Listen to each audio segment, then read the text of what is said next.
สีขาวเพื่อชาวประชาซึ่งมีอยู่หลายคลื่นหลายสถานีหลายจังหวัดออกอากาศผ่านทาง Facebook ไลฟ์ซึ่งเป็นไลฟ์สดของสถานีวิทยุวัดฝายหินบันทึกเทปเอาไปออกอากาศผ่านทางสถานีวิทยุเพื่อการศึกษาและพัฒนาอาชีพ Radio Network FM 99.50 เมกะเฮิรตซ์ของวิทยาลัยเทคนิคกฟผแม่เมาะทุกวันศุกร์ตั้งแต่เวลา 8 โมงเช้าเป็นต้นไป และเอาไปออกอากาศผ่านทางเพจของสถาบันธรรมาภิวัตรซึ่งช่องทางสุดท้ายก็คือเพจของสถาบันธรรมาภิวัตรนี้ท่านผู้ฟังสามารถไปติดตามรับฟังย้อนหลังไปก๊อปปี้ลิงก์ไปคัดลอกลิงก์ส่งแชร์เอาไปให้กับญาติธรรมทั้งหลายได้ยินได้ฟังกันได้แถมตัวสาธุชนท่านผู้ฟังวันนี้เราอยู่ในบรรยากาศฤดูฝนซึ่งก็มีฟ้าฝนโปรยปลายลงมาได้สัมผัสถึงบรรยากาศหลังจากที่แห้งแล้งกันมานักกันมาเมินซึ่งมันก็เป็นภาวะที่มันผสมดุลก็คือถ้าน้ำมาฝนมาก็จะมานักแล้งก็จะแล้งนักหนาวก็จะหนาวนักฮ้อนก็จะฮ้อนนักอันนี้ก็เป็นภาวะความไม่สมดุลของธรรมชาติซึ่งก็เป็นฝีมือของคนเท่าเนี้ย บ่ต้องไปโทษไผเนาะเขาเป็นผู้สร้างเขาเป็นผู้ทำและท้ายที่สุดเนี่ยเขาเป็นผู้รับกรรมนั้นเพราะฉะนั้นท่านผู้ฟังเอามาช่วยกันคืนชีวิตให้กับโลกโดยเฉพาะการปลูกต้นไม้ซึ่งช่วงนี้ก็เริ่มตกลงมาแล้วฝนก็ช่วยกันปลูกที่ใดตั้งใดให้มันขึ้นให้มันมีหนักๆอาตมาภาพแต่บางทีวันนี้ก็จะระดมทุนเพื่อจะปลูกต้นไม้ว่าจะเป็นต้นลำไยต้นเงาะต้นลิ้นจี่มะยงชิดบางส่วนนะฮะที่ตายไปก็บ่เยอะนะฮะที่รอดก็เยอะอยู่ที่ปลูกเมื่องานครบรอบ10 ปีของที่พักสงฆ์สถาบันธรรมาภิวัตรครั้งที่แล้วนะฮะตายเป็นบางส่วนก็จะมาซ่อมมันอันนี้ส่วนหนึ่งแล้วก็ส่วนหนึ่งนั้นก็จะปลูกไผ่สังมนท่านผู้ฟังซึ่งจะปลูก10 ไร่โดยประมาณ 1,000 ต้นนะฮะเดี๋ยวก็จะได้จวนญาติโยมได้มาเป็นเจ้าภาพต้นไม้บอกว่าจะเป็นต้นลำไยบอกว่าจะเป็นต้นไผ่ตัวนะฮะเอาไว้ปลูกก็จะจัดกิจกรรมเชิญหัวหน้าส่วนราชการพี่น้องชาวบ้านนักศึกษานะมานักเรียนนะมาช่วยกันปลูกเพื่อที่จะสร้างความสมดุลให้กับโลกนะฮะสร้างความสมดุลให้กับชีวิตนะอันนี้ก็เป็นอันหนึ่งที่ต้องช่วยกันทุกคนนะฮะทุกอย่างในการจะร่วมไม้ร่วมมือกันให้โลกมันกลับสู่ภาวะความสมดุลให้มันอ่อนไปนักกว่านี้นะฮะท่านผู้ฟังในวันนี้จะอู้ถึงเรื่องของปรากฏการณ์เกี่ยวกับพุทธศาสนาที่มันเกิดขึ้นนะฮะใน2-3 วันนี้ก็คือมีข่าวหนึ่งที่เปิ้นเอาคลิปวิดีโอมาออกโดยเฉพาะสามเณรที่นั่งสมาธิอยู่แล้วก็กระโดดไปมาเหมือนกบ อาตมาภาพก็นะฮะว่าปรากฏการณ์อย่างนั้นเนี่ยมันเกิดเพราะอะไรแต่เหตุที่ก็เพราะว่าเขาเรียนมาเราศึกษามาทั้งปริยัติแล้วก็ทั้งปฏิบัติแต่ว่าไปอ่านพอคอมเมนต์ของญาติโยมพุทธศาสนิกชนทั่วไป80-90นะฮะบ่เข้าใจภาวะบ่เข้าใจปรากฏการณ์ที่เกิดขึ้นเสร็จแล้วก็ไปวิพากษ์วิจารณ์กันไปต่างๆนานาพ่องก็บอกว่าต้องเงียบซึกพ่องก็บอกว่าอวดอุตริพ่องก็อู้มาในเชิงว่าเป็นปรากฏการณ์หนึ่งที่เกิดขึ้นจากการทำสมาธิเพื่อนห้องว่าปิติก็อู้กันไปหลากหลายนะฮะจากที่ได้ไปไล่ดูคอมเมนต์ซึ่งคอมเมนต์เนี่ยมันเป็นสิ่งที่บ่งบอกถึงคุณภาพของคนนะ ปรากฏว่าน่าตกใจท่านผู้ฟังว่าโอ้วันนี้เนี่ยชาวพุทธเขาบ่มีองค์ความรู้ทางด้านพุทธศาสนาเวลาเกิดปรากฏการณ์อะไรอย่างขึ้นมาเนี่ยถ้าเราบ่ได้เอาหลักการของพุทธศาสนาไปจับเขาก็บอกรู้ว่าคืออะไรแล้วก็วิพากษ์วิจารณ์กันไปต่างๆนานาซึ่งเป็นเรื่องที่เข้าใจผิดแล้วก็เป็นเรื่องที่สำคัญเพราะว่าถ้าเราบ่มีความเข้าใจพุทธศาสนาแล้วเนี่ยศาสนาพุทธก็จะอยู่ในสังคมนี้ในโลกนี้ได้ยากนะฮะเพราะฉะนั้นวันนี้ก็จะพาท่านผู้ฟังมาเรียนรู้ถึงเรื่องปรากฏการณ์ของสัมมาเนรที่นั่งสมาธิแล้วก็กระโดดนะท่านผู้ฟังทั้งหลายได้ฟังแต่ว่าก่อนที่จะเข้าไปสู่เรื่องนั้นท่านผู้ฟังมีข่าวบุญข่าวกุศลอยู่ประมาณ2ข่าวเอามาให้ท่านผู้ฟังได้ร่วมทำเอามาให้ท่านผู้ฟังได้ร่วมอนุโมทนาบุญกันข่าวบุญแรกท่านผู้ฟังในวันที่30มิถุนายนพุทธศักราช2567เวลาบ่ายโมงนะฮะท่านพระอาจารย์ชาวลิตทิตะสัทโธซึ่งเป็นหัวหน้าที่พักสงฆ์สำนักปฏิบัติธรรมนายางเหนือตำบลนายางอำเภอศพปราบจังหวัดลำปางจะทอดพระป่าเพื่อเป็นกองทุนการศึกษาสำหรับกลุ่มเยาวชนบ้านต้นบุญพระอาจารย์ชาวลิตเนี่ยท่านผู้ฟังเอาละอ่อนถึงประจายถึงไม่ยิงมาดูแลที่วัดมาส่งเฮียนนะฮะแล้วก็ฝึกอาชีพหลายๆด้านหลายๆอย่างกับละอ่อนนะถ้าหากว่าละอ่อนมาได้มาอยู่กับพระอาจารย์ก็จะมาได้เรียนหนังสืออันนี้คือสำคัญคือมาได้เรียนหนังสือเมื่อมาอยู่กับพระอาจารย์ก็ได้เรียนหนังสือแล้วก็ได้ใจ ชีวิตคือมันสอดคล้องกับ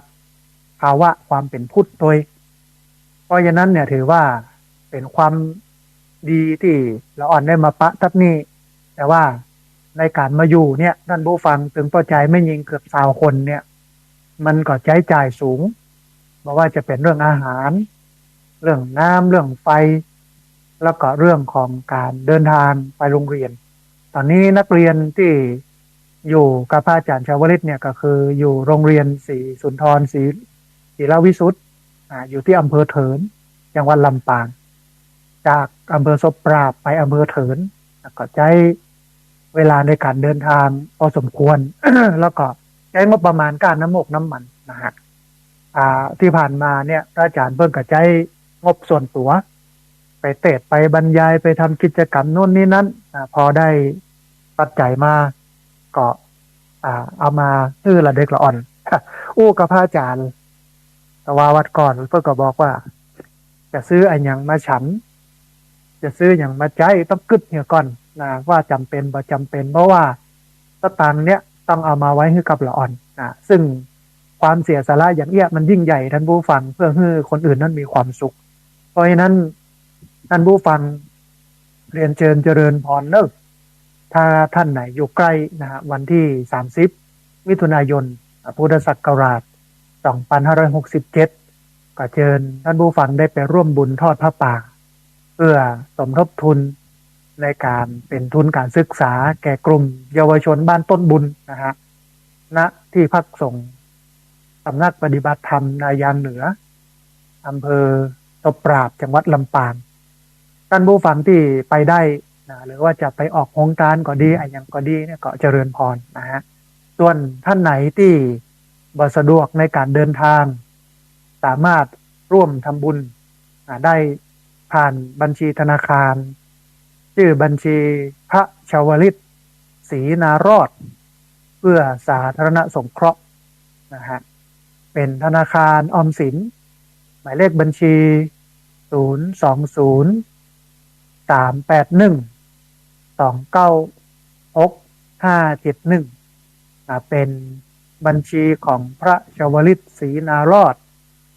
เพื่อสาธารณสงเคราะห์เป็นธนาคารออมสินหมายเลขบัญชี020-381-296-571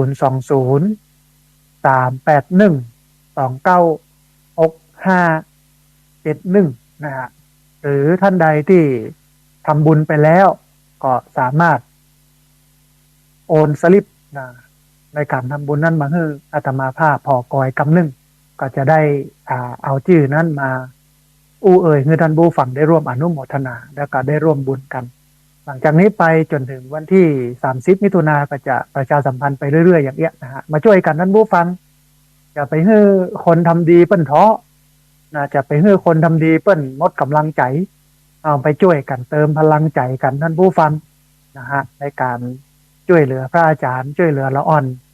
โดยเฉพาะเรื่องการศึกษาพระอาจารย์ก็บอกว่าถ้าเอาแบบเนี้ยอย่างอี้เนี่ยละอ่อนก็จะเสียอนาคตบ่ได้ห้ำได้เฮียนนะฮะแต่ถ้าเนี้ยอย่างเงี้ยละอ่อนก็จะได้ห้ำได้เฮียนเอาลำบากคนเดียวแต่ว่าคนทั้งหลายมีความสุขมันก็ถือว่าคุ้มในชีวิตนี้อีนะซึ่งน่าอนุโมทนาอย่างมากนะฮะอันนี้เป็นข่าวบุญแรกข่าวบุญที่สองนั่นผู้ฟังใน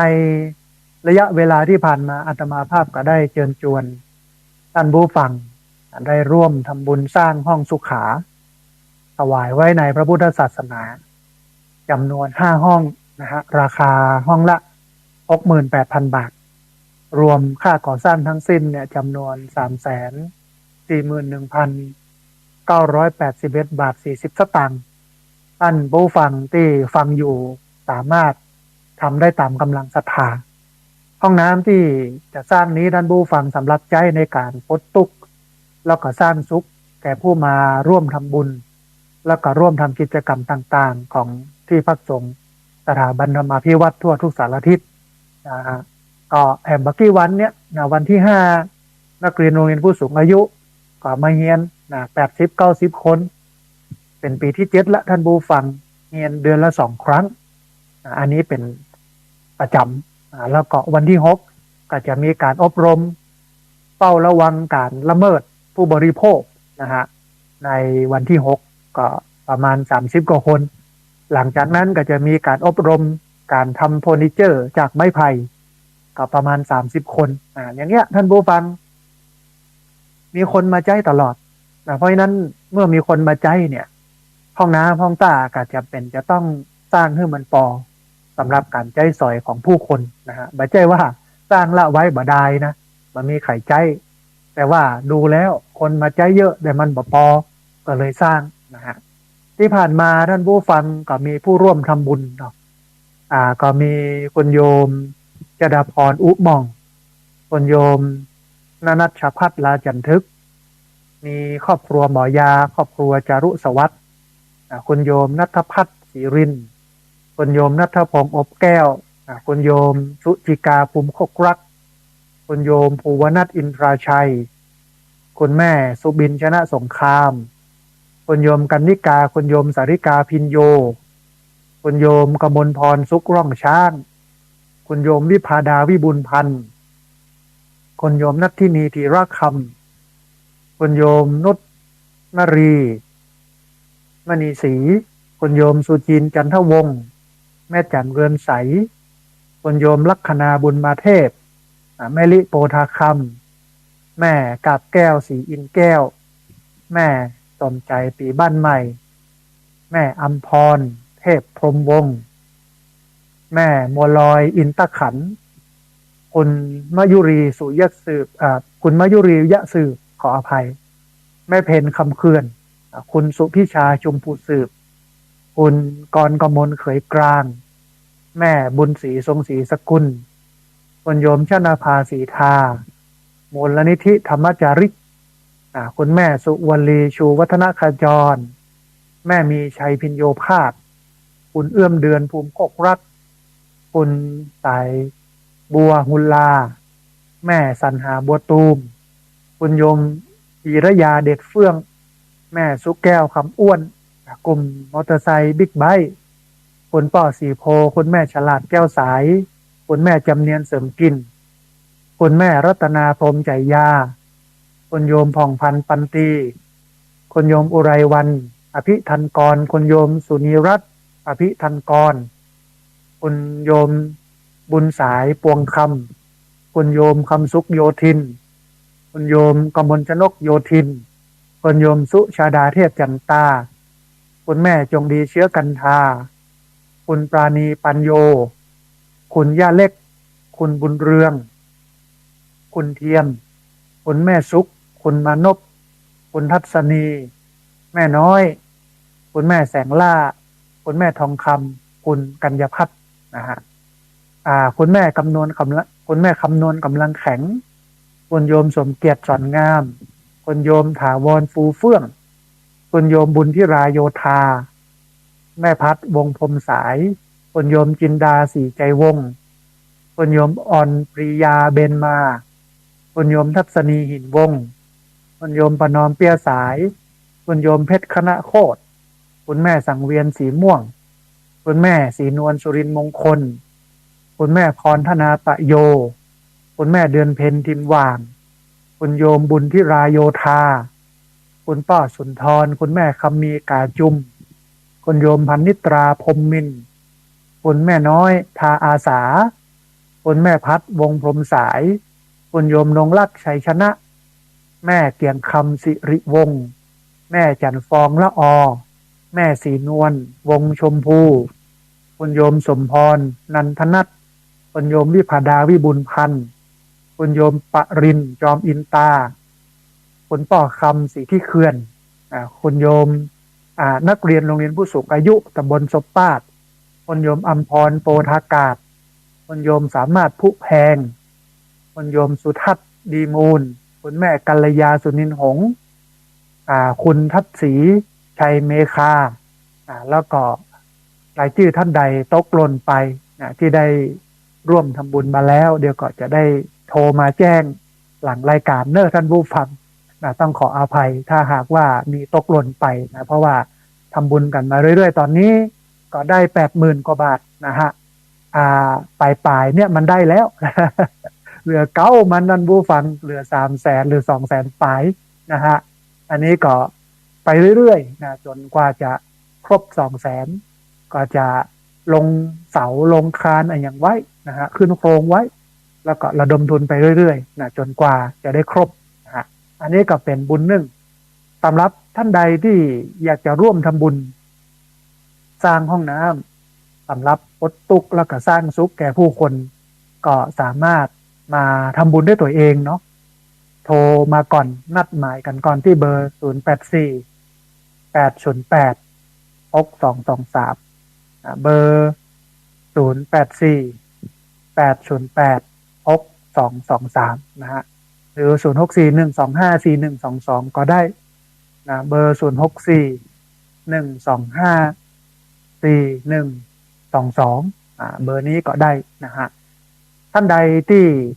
อยากจะมาร่วมทำบุญด้วยตัวเองนะก็โทรมาที่เบอร์0641254122สำหรับท่านไหนที่บ่ได้มีเวลาเพราะว่าต้องแยกการทำงานอยากจะร่วมทำบุญก็สามารถร่วมทำบุญได้ที่บัญชีเงินฝากของที่พักสงฆ์สถาบันธรรมาภิวัตรเป็นธนาคารกรุงไทยสาขาประตูชัยหมายเลขบัญชี5360755318นะฮะท่านใดที่มาด้วยตัวเองก็โทรเข้ามาที่เบอร์0641254122ท่านไหนบ่ได้มีเวลาอยากจะร่วมทำบุญก็สามารถร่วมทำบุญได้ที่บัญชีเงินฝากของที่พักสงฆ์สถาบันธรรมาภิวัตรเป็นธนาคารกรุงไทยสาขาประตูชัยหมายเลขบัญชี53607553185360755318อันนี้ก็เอามาท่านผู้ฟังได้ร่วมอนุโมทนาแล้วก็ได้ร่วมทำบุญกันนะฮะเอาละท่านผู้ฟังเข้ามาสู่เนื้อหาสาระของเฮาในวันนี้ท่านผู้ฟังปรากฏการณ์ที่เกิดขึ้นมันสะท้อนถึงความรู้ความเข้าใจของพุทธศาสนาอาตมาภาพก็บ่แปลกใจนะเพราะว่าพุทธศาสนาในประเทศไทยเนี่ย มันบ่ค่อยสมบูรณ์มันบ่ค่อยแข็งแรง คนบอกให้เข้าใจนะเพราะว่าเขาเอาพิธีพราหมณ์เอาพิธีผีเนี่ยมาปิดบังความเป็นพุทธไว้เกือบจะหมดนะฮะเหลือน้อยเดียวนะซึ่งแทบจะบอกค่อยมีอิทธิพลอะไรอย่างเยอะกับชีวิตคน โดยเฉพาะพุทธศาสนาในสายวัฒนธรรมที่เน้นเรื่องพิธีกรรมนะฮะบกองเกิดเหตุการณ์อย่างใดอย่างหนึ่งขึ้นมา โดยเฉพาะเหตุการณ์ของพุทธศาสนา หรือว่าปรากฏการณ์ของพุทธศาสนาเขาก็บ่เข้าใจนะมองว่าเป็นเรื่องอัศจรรย์พันลึกเป็นเรื่องอิทธิฤทธิปาฏิหาริย์ดลบันดาลเป็นเรื่องหลอกลวงอย่างเงี้ยโดยเฉพาะช่วงนี้เนาะมันมีข่าวเรื่องของทางการเปิ้นก็ไปจัดการลัทธิความเชื่อที่แอบอ้างพุทธศาสนาเพราะว่าจะเป็นพลังบุญพ่องเพราะว่าจะเป็นเชื่อมจิตพ่องนะเพราะว่าจะเป็นสะเดาะเคราะห์สะเดาะน้ำอย่างนี้นะฮะหรือแม้แต่ขายคอดนิพพาน2-3 หมื่นเนี่ยนะฮะมันก็เป็นสิ่งที่ตลกถ้าเป็นพุทธแบบพุทธแท้ก็สิ่งเหล่านี้มันก็จะมาเกิดขึ้นแต่ประเทศไทยเนี่ยมันพุทธปลอมโลกมันพุทธบัดแท้มันก็เลยเกิดเหตุการณ์อย่างเงี้ยพอเกิดปรากฏการณ์อย่างนี้ขึ้นมาเนี่ยเขาก็บอกรู้เรื่องนะฮะจากการที่ไปอ่านคอมเมนต์ของโยมที่เข้าไปแสดงความคิดเห็นส่วนใหญ่ก็โจมตีส่วนใหญ่ก็เป็นเรื่องตลกส่วนใหญ่ก็บอกว่ายับซึกเนี่ยคือองค์ความคิดความเข้าใจแบบนั้นอันแรกก็คือบ่ผิดหรอกเพราะว่าเราบ่ได้เรียนรู้พุทธศาสนาแต่มุมหนึ่งเนี่ยมันสะท้อนว่าเราเนี่ยขาดองค์ความรู้ทางด้านพระพุทธศาสนาอย่างนี้ท่านผู้ฟังพุทธศาสนาเป็นศาสนาของการฝึกฝนคนเดินตามหลักของศีลสมาธิปัญญาแสดงว่าองค์ประกอบของพุทธศาสนาเนี่ยมันก็มีอยู่3 ส่วนในการปฏิบัตินะก็คือเรื่องแรกเรื่องศีลอันนี้คงเข้าใจง่ายอธิบายนะฮะเรื่องที่2เป็นเรื่องสมาธิสมาธิเนี่ยฮ้องอย่างนึงว่าสมถกรรมฐานกรรมฐานเป็นเครื่องสงบใจหมายความว่าวิธีทำให้ใจสงบนะฮะสมถกรรมฐานเนี่ยฝึกใจให้สงบเป็นสมาธิใจนิ่งใจสงบมันมีวิธีการปฏิบัติอยู่40วิธีก็น้องว่ากรรมฐาน40นะอันนี้เป็นสมถกรรมฐานฝึกใจคนที่ปฏิบัติสมถกรรมฐานท้ายที่สุดแล้วก็เป็นได้แค่พรหมนะฮะเป็นได้แค่พรหมบ่สามารถที่จะเป็นอะไรอย่างไปนักกว่านั้น แล้วก็สามารถกลับมาเวียนว่ายตายเกิดแห่งในโลกนี้เพราะว่ากิเลสมาบดแต่กิเลสเนี่ยมันถูกระงับยับยั้งไว้ด้วยสมาธิถ้าสมาธิเสื่อมกิเลสก็งอกเหมือนหินทับหญ้าท่านผู้ฟังหญ้าเมื่อหินทับอยู่มันก็งอกแต่พอปืดบะหินออกหญ้าก็งอกเหมือนเดิมอย่างเงี้ยแต่ว่ามันก็เป็นฐานที่ทำให้เกิดปัญญาฐานที่ทำให้เกิดปัญญาเป็นทางคานเป็นฐานหนุนที่ทำให้เกิดปัญญาอันนี้คือสมาธิหรือว่าสมถกรรมฐานสมาธิเนี่ยมันก็มีอยู่3ระดับน้อยห้องว่าคณิกะสมาธิเล็กๆน้อยๆระดับกลางเนี่ยเป็นห้องว่าอุปัจจารสมาธิระดับกลางระดับสูงเนี่ยเป็นห้องว่าอัปปนาสมาธิระดับสูงนะฮะแต่การใช้ชีวิตประจำวันเขาก็มีสมาธิเล็กๆน้อยๆที่ห้องกันว่าคณิกะสมาธิแล้วก็คนที่ จะปฏิบัติวิปัสสนากรรมฐานก็อาศัยสมาธิคณิกะนี่แหละสมาธิเล็กๆน้อยๆนี่แหละแต่ว่าในอินเดียโบราณเปิ้นฝึกสมาธิเปิ้นมุ่งไปเป็นพรหมก็มีอัปปนาสมาธิแล้วก็อุปจารสมาธิเข้ามาเกี่ยวข้องด้วยแต่สำหรับพุทธศาสนาที่เน้นเรื่องปัญญาสมาธิเป็นทางผ่านเนี่ยสมาธิเนี่ยก็ใจเพียงสมาธิเล็กๆน้อยๆที่เพิ่นเรียกว่าคณิกะสมาธิเท่านั้นเพื่ออันยังเพื่อทำให้ใจสงบแล้วทำให้เกิดการเห็นไตรลักษณ์การเห็นไตรลักษณ์เนี่ยก็คือการเกิดปัญญาเห็นอนิจจังความบ่มั่นบ่เที่ยงทุกขังความทนอยู่ในสภาพเดิมได้ยาก อนัตตาบ่ใช่ตัวบ่ใช่ตน บ่สามารถที่จะบังคับบัญชาได้อันนี้ห้องว่าภาวะของปัญญาแต่ว่ามันก็ต้องอาศัยสมาธิ ซึ่งสมาธิในส่วนของวิปัสสนาเนี่ยมันใช้สมาธิเล็กๆน้อยๆเท่านั้นแต่ว่า ในเมื่อเฮานั่งสมาธิเนี่ยสมาธิถ้าบ่มีสติดีเนี่ย ขออภัยท่านผู้ฟังถ้าสมาธิดีแต่ว่าสติมีน้อยสมาธิมันก็จะเลื่อนระดับเป็นระดับกลางแล้วก็ระดับสูงซึ่งตรงนี้แหละที่สมาธิมันเข้าสู่ระดับกลาง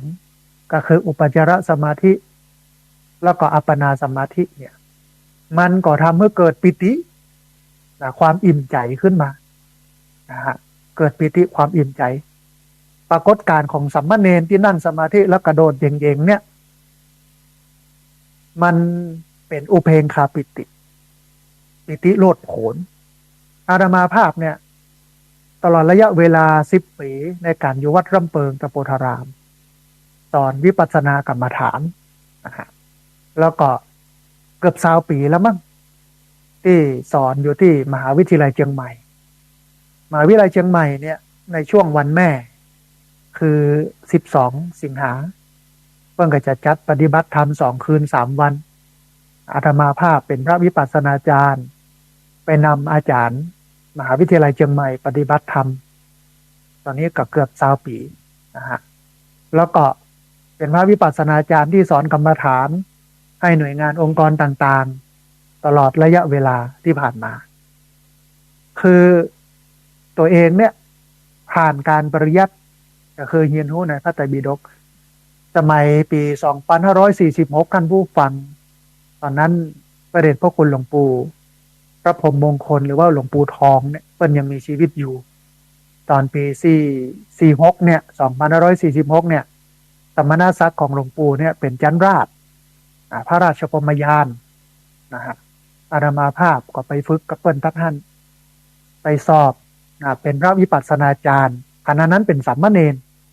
ไปเรียนรู้เรื่องการปฏิบัติเป็นหลายเดือนนะฮะก่อนจะเข้าไปที่วัดพระธาตุสีจอมตองได้เนี่ยเพิ่นต้องไปคัดเลือกที่หนองอุโบสถหรอไปปฏิบัติและไขมีหน่วยก้านดีไผ่มีความตั้งใจ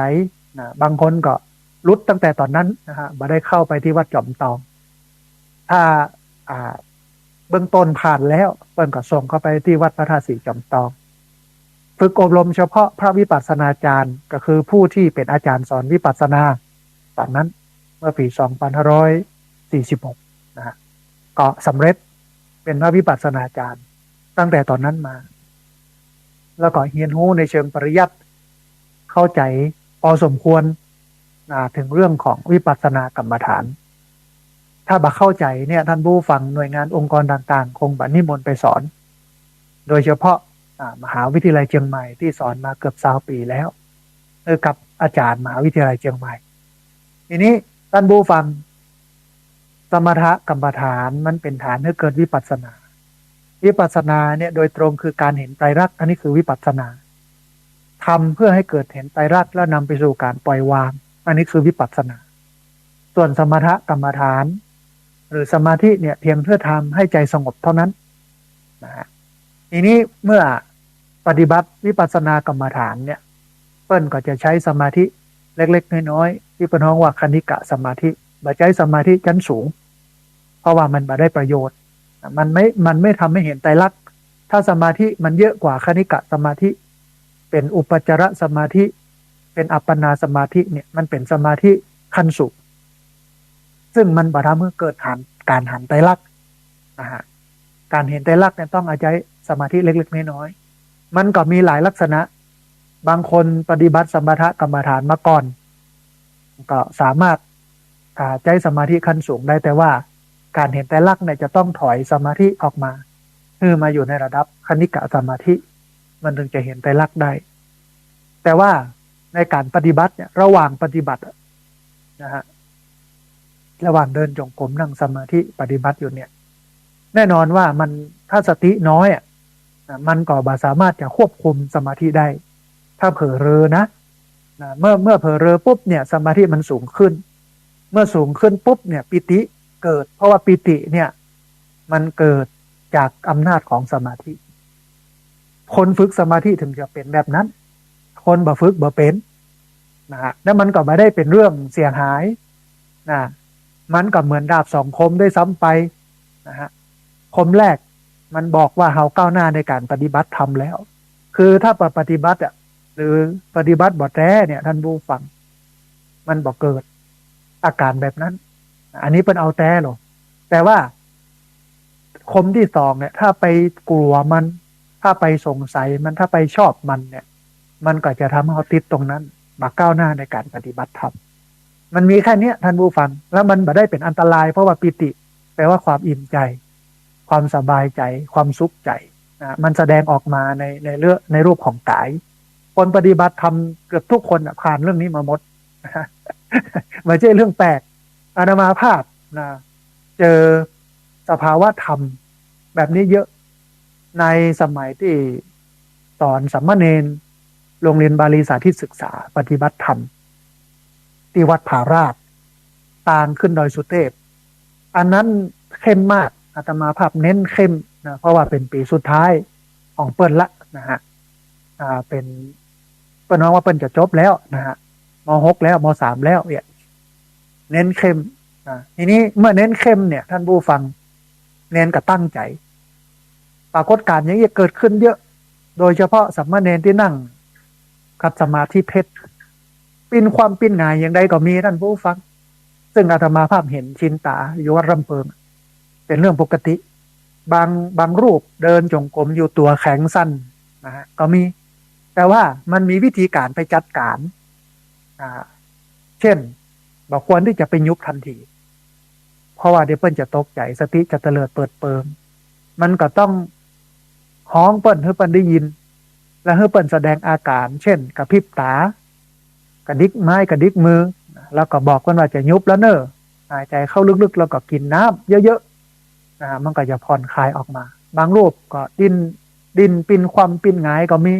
บางรูปตีลังกา3-4ตลบก็มีโดยเฉพาะถ้านั่งถ้าขัดสมาธิเพชรปิ้นความปิ้นหงายเอาหัวขึ้นหัวลงกลับมานั่งเหมือนเดิมก็มีเป็นเรื่องปกติมากท่านผู้ฟังเรื่องมูเนี้ยสำหรับนักปฏิบัติธรรมแต่คนต่างหากคนพุทธบ่เคยหูบ่เคยหันสิ่งเหล่านี้และที่สำคัญคือไม่เคยศึกษาเรื่องเหล่านี้เลยก็ไปวิพากษ์วิจารณ์กันเป็นเรื่องเสียหายเป็นเรื่องตลกปกฮาบางคนก็บอกว่าอวดอุตริงับซึกอาตมาภาพขึ้นในใจว่าชาวพุทธเนี่ยมันด้อยคุณภาพปั่นอี้เลยกันเนี่ยมันบอกหูเรื่องหูราวอะไรอย่างเลยเกี่ยวกับศาสนาเพราะว่าอย่างกับมัวกินงานบุญงานกุศลกับกินเหล้าเมายามัวแต่ไปเต้นลำวงบ่ได้สนใจรักธรรมคำสอนอะไรอย่างเลยบอกหูเรื่องเลยเป็นชาวพุทธแบบคนเป็นคนชาวพุทธที่มีคุณภาพแทนที่จะเปิดใจกว้างแล้วก็ไปเฮียนหูแต่พอปรากฏการณ์เกิดขึ้นก็วิพากษ์วิจารณ์ไปนะฮะท่านผู้ฟังเป้าหมายสูงสุดของพุทธศาสนาอยู่ที่วิปัสสนาวิปัสสนาก็คือ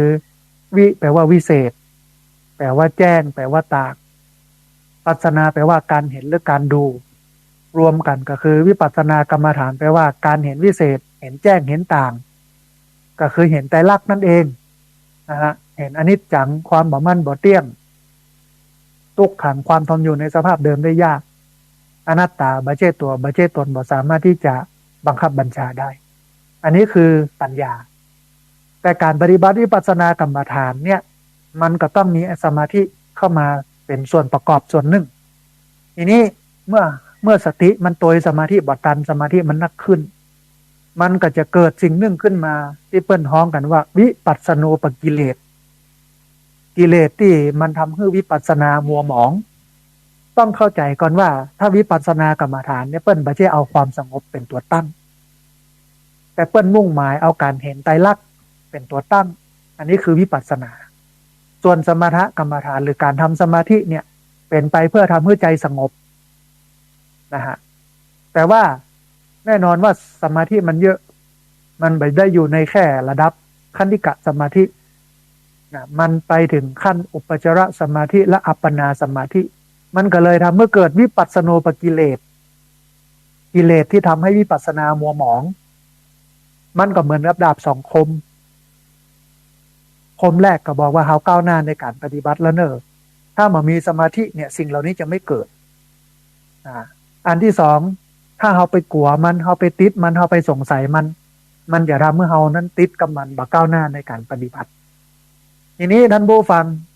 เอามาพอกอยวิปัสสนูปกิเลสเนี่ยก่อนว่าคืออะไรและมีอะไรเป็นยังไงบ้างท่านผู้ฟังวิปัสสนูปกิเลสเนี่ยแปลว่าเครื่องที่ทำให้วิปัสสนามัวหมองหรือว่าอารมณ์ที่เกิดขึ้นแก่ผู้ปฏิบัติกรรมฐานแล้วก็ได้เสวยผลแห่งวิปัสสนาอ่อนๆก็เกิดความเข้าใจผิดว่าตัวเก่านี้ได้บรรลุมรรคผลก็เลยหลงเพลิดเพลินอยู่กับความสุขนั้นแล้วก็ยุดปฏิบัติยุดบำเพ็ญเพียรเนี่ยบ่ได้รับความก้าวหน้าในวิปัสสนากรรมฐานต่อไปอันนี้จัดเป็นสิ่งกีดขวางมาให้บรรลุธรรมขั้นสูงนะฮะวิปัสสนูปกิเลสเนี่ยท่านผู้ฟังเป็นอารมณ์ของสมถะก็คืออารมณ์ของสมาธิบ่ใช่อารมณ์ของวิปัสสนาเพราะว่าวิปัสสนานั้นมันมุ่งเน้นคือเห็นไตรลักษณ์เพื่อนำไปสู่การปล่อยวางนำไปสู่การเมื่อปล่อยวางแล้วก็หลุดพ้นจากกิเลสแต่สมถะกรรมฐานนี่เป็นเรื่องความสงบใจบ่ได้นะฮะวิปัสสนูปกิเลสเนี่ยท่านผู้ฟังมักเกิดจากการลงเน้นปฏิบัติแต่ฝ่ายสมถะหรือว่าสมาธินักล้ำไปโดยขาดการนำเอาไตรลักษณ์มากำกับสภาวะที่เกิดขึ้นแล้วก็ทำให้เกิดการหลงนะฮะท่านผู้ฟังวิปัสสนูปกิเลสบ่ใช่สิ่งเลวร้ายแต่จะเกิดขึ้นตลอดทางเมื่อเริ่มเข้าสู่เส้นทางแห่งวิปัสสนาแล้วก็จะเกิดขึ้นแก่คนปฏิบัติที่ถูกต้องที่มีความเพียรคนที่เริ่มต้นบำเพ็ญวิปัสสนากรรมฐานต้องอันจึงเป็นสัญญาณให้ผู้ปฏิบัติได้ทราบว่าได้เข้าสู่หนทางสายวิปัสสนาซึ่งจะเริ่มเห็นไตรลักษณ์เห็นอนิจจังทุกขังอนัตตาจึงถือว่าเป็นอุปสรรคเพื่อให้ติดความเพลิดเพลินทำให้มาได้รับความก้าวหน้าในวิปัสสนาญาณต่อไปจัดเป็นสิ่งกีดขวางบ่ให้บรรลุธรรมขั้นสูงเปิ้นก็ฮ้องว่าวิปัสสนูปกิเลสกิเลสที่ทำให้วิปัสสนามัวหมองนะแต่ว่าวิปัสสนูปกิเลสเนี่ยจะมาเกิดแก่หนึ่งพระอริยสาวกผู้บรรลุธรรมแล้วสองผู้ปฏิบัติผิดเริ่มต้นมาตั้งแต่ศีลบ่สมบูรณ์ผิดมันก็มาเกิดนะฮะแต่อันหนึ่งก็คือผู้ละทิ้งกรรมฐานบัดปฏิบัติแต่ละท้ายที่สุดก็คือผู้เกียจคร้านนะฮะสี่คนนี้วิปัสสนูปกิเลสจะมาเกิดทีนี้ท่านผู้ฟังวิปัสสนูปกิเลสกิเลสที่ทำให้วิปัสสนามัวหมองเนี่ยมีอย่างพ้องอันแรกโอภาสโอภาสเนี่ยแปลว่าแสงหรือว่าภาคคนที่ปฏิบัติสมถกรรมฐานและวิปัสสนากรรมฐานนี่จะเจอโอภาสเห็นแสงสว่างสุขใสนะเห็นแสงต่างๆเห็นภาพต่างๆเห็นแสงสว่างรอบๆสิ่งใดสิ่งหนึ่งนะหรือเห็นเป็นดวงสีเขียวสีเหลืองบุบบุบบับบับนะหรือเห็นเป็นแสงสีขาวทั้งห้องก็มีซึ่งความจริงแล้วท่านผู้ฟังสิ่งเหล่านี้ต้องเกิดขึ้นเป็นปกติธรรมดาธรรมชาติของจิตเมื่อเข้าถึงสมาธิได้ในระดับหนึ่งแต่เมื่อผู้ปฏิบัติเข้าใจผิดไปน้อมเชื่อในความตื่นตาตื่นใจจึงคิดปรุงแต่งไปว่าโอ้อันนี้เป็นอิทธิฤทธิ์เป็นสิ่งปาฏิหาริย์กันแล้วไปยึดเอาความพอใจนั้นมันก็เลยทำให้เขาติดบอกก้าวหน้าในการปฏิบัติธรรมอันนี้อันแรกก็คือโอภาสแสงสีเห็นแสงเห็นสีเป็นหน่วยมนวุบวุบวับวับไปมาหรือเห็นแสงสว่างทั่วห้องสีเขียวสีเหลืองสีแดงอย่างโมเนี้ยนะฮะอันนี้เป็นน้องว่าโอภาสเป็นวิปัสสนูปกิเลสแต่มันก็เป็นสิ่งดี ก็คือบอกว่าเรามีสมาธิแล้วบ่ได้แต่ว่าถ้าไปติดมันเนี่ยมันก็บ่ก้าวหน้าในการปฏิบัติวิปัสสนากรรมฐานอันนี้ข้อแรกข้อที่สองนั่นผู้ฟังปีติข้อเนี้ยสำคัญเดี๋ยวจะโยงไปที่สัมมาเนรนั้นนะฮะปีติแปลว่าความอิ่มใจความอิ่มเอิบความซาบซ่านอันเกิดขึ้นต่อกายและกระใจอันได้จากการปฏิบัติสมถะหรือว่าสมาธิปิติเนี่ยมีอยู่5แบบซึ่งก่อให้เกิดความอัศจรรย์ก่อให้เกิดความสุขความสบายความพิศวงความพึงพอใจหรือว่าความลุ่มหลงความแปลกใจทำให้หลงไหลอยู่ในอ่าปิตินั้นนะฮะท่านผู้ฟังความจริงแล้วสิ่งเหล่านี้เนี่ยเป็นธรรมชาติเป็นธรรมดาที่มันพึงเกิดขึ้นแก่ผู้ปฏิบัติธรรมที่ถูกต้องทั่วไปเป็นธรรมดานะเป็นเพียงแค่ทางผ่านของสมาธิแต่ว่าด้วยความที่เราบอกหูเราไปติดเราไปยึดมันก็บังคับให้เราก้าวหน้าในการปฏิบัตินะฮะทีนี้ปิติหรือว่าความอิ่มใจเนี่ยมันก็มีอยู่5อย่างท่านผู้ฟังความอิ่มใจจากสมาธินะถ้านั่งสมาธิได้ในระดับหนึ่งเนี่ยมันจะเกิดความอิ่มใจแล้วเกิดปิติขึ้นมานะฮะแต่ว่าความอิ่มใจหรือว่าปิตินี้มันก็ยังเป็นสมถกรรมฐานหรือว่าสมาธิอยู่นะไม่ใช่เป็นวิปัสสนานะฮะทีนี้ปิติคือความอิ่มใจความปราบปลื้มใจมีอยู่5อย่างท่านผู้ฟังอย่างแรกเปิ้นฮ้องว่าขุทธกาปิติขุทธกาปิติเนี่ยก็แปลว่าปิติเล็กๆน้อยๆเป็นปิติที่มีกำลังเบาบางเมื่อเกิดขึ้นแล้วก็ส่งผลให้เกิดความอิ่มใจขนลุกขนชันน้ำตาไหลอันนี้เปิ้นฮ้องว่าขุทธกาปิติเวลานั่งสมาธิไปแล้วมันเกิดขนลุกขนพองอิ่มเอิบใจสุขใจน้ำตาไหลอันนี้เป็นเพราะว่าขุทธกาปิติซึ่งไม่ใช่เรื่องแปลกนะฮะ2คณิกาปิติปิติเป็นปิติชั่วขณะปิติชั่วขณะเพราะว่าคณิกาปิติ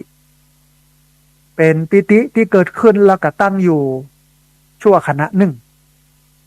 ทำให้เกิดอาการเสียวแปรบๆไปทั่วร่างเป็นคณะเหมือนฟ้าแลบฟ้าห้องแป๊บรู้สึกเสียวซ่านในใจเพราะว่าคณิกาปิติอันที่3โอกันติกาปิติปิติเป็นละรอบหรือว่าปิติเป็นพักๆเป็นตื้อๆเป็นปิติที่เกิดขึ้นมาแล้วสามารถตั้งอยู่ได้นานกว่าคณิกาปิติ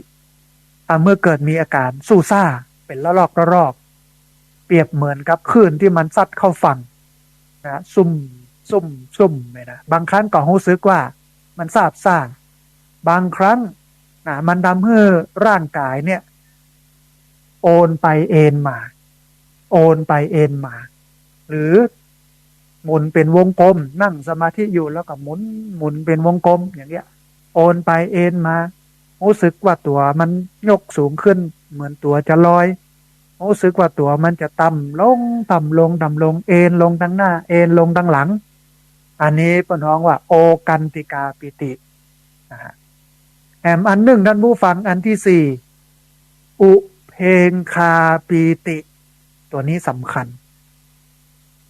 อุเพงคาปิติแปลว่าปิติโลดโผนปิติโลดลอยเป็นปิติที่มีกำลังแรงกว่าปิติ3อย่างที่ได้อู้มาเป็นปิติที่ทำให้ใจฟูเกิดความอิ่มใจอย่างแห้งจนถึงขั้นแสดงอาการอย่างบ่ตั้งใจเช่นเปล่งอุทานออกมาบางครั้งก็ทำให้รู้สึกว่าตัวเราตัวลอยตัวเบานั่งสมาธิไปแล้วมือหมุนมือไปแกว่งไม้แกว่งมือปิ้นคว่ำปิ้นหงายกระโดดประจงประจันเหมือนที่สัมมาเนรทำอันเนี้ยเป็นน้องว่าอุเพงคาปิติโลดโผนเวลาปฏิบัติสมถกรรมฐานก็ดีหรือทำสมาธิก็ดีวิปัสสนากรรมฐานก็ดีเปิ้นบังเฮอนั่งบนที่สูงเพราะว่าเวลานั่งบนที่สูงแล้วถ้าเกิดปิติ มันจะตกลงมาบ่ให้นั่งใกล้เสาบ่ให้นั่งใกล้ฝาผนังเพราะว่าเวลาเกิดปิติแล้วมือไม้มันจะแกว่งจะไปเท้าเธอมันจะไปแล้วมันไปกระทบกับผนังมันก็จะทำให้เกิดความการบาดเจ็บอันนี้คือหลักการง่ายๆท่านผู้ฟังในพระพุทธศาสนามันยังมีอย่างนี้อยู่แต่เราบักเข้าใจปรากฏการณ์ที่เกิดขึ้นก็วิพากษ์วิจารณ์ไปเรื่อยนะฮะอันนี้คือที่สี่อุเพงคาปิติปิติโลดโผนที่สัมมาเนนเป็นนะคืออุเพงคาปิติอย่าไปว่าสัมมาเนนทำไม่ได้ท่านผู้ฟังไอ้เรื่องทำให้เกิดปิติเนี่ยมันไม่ใช่เรื่องยากเป็นพื้นฐานแต่ว่ามันเป็นทางผ่านไม่ได้เป็นเป้าหมายแต่ว่าคนไปติดกับมันก็เลยบักก้าวหน้าในการปฏิบัติวิปัสสนากรรมฐานมันก็เป็นวิปัสสนูปกิเลสกิเลสที่ทำให้วิปัสสนามัวหมองนะฮะคือกิเลสที่ทำให้การเห็นไตรลักษณ์มันมัวหมองทำให้บ่เห็นไตรลักษณ์ทำให้เกิดความสุขนะฮะอันที่ห้าคนฮ้องว่าภารณาปิติปิติซาบซ่านคือปิติชนิดนี้เนี่ยเมื่อเกิดขึ้นแล้วก็จะทำให้รู้สึกเย็น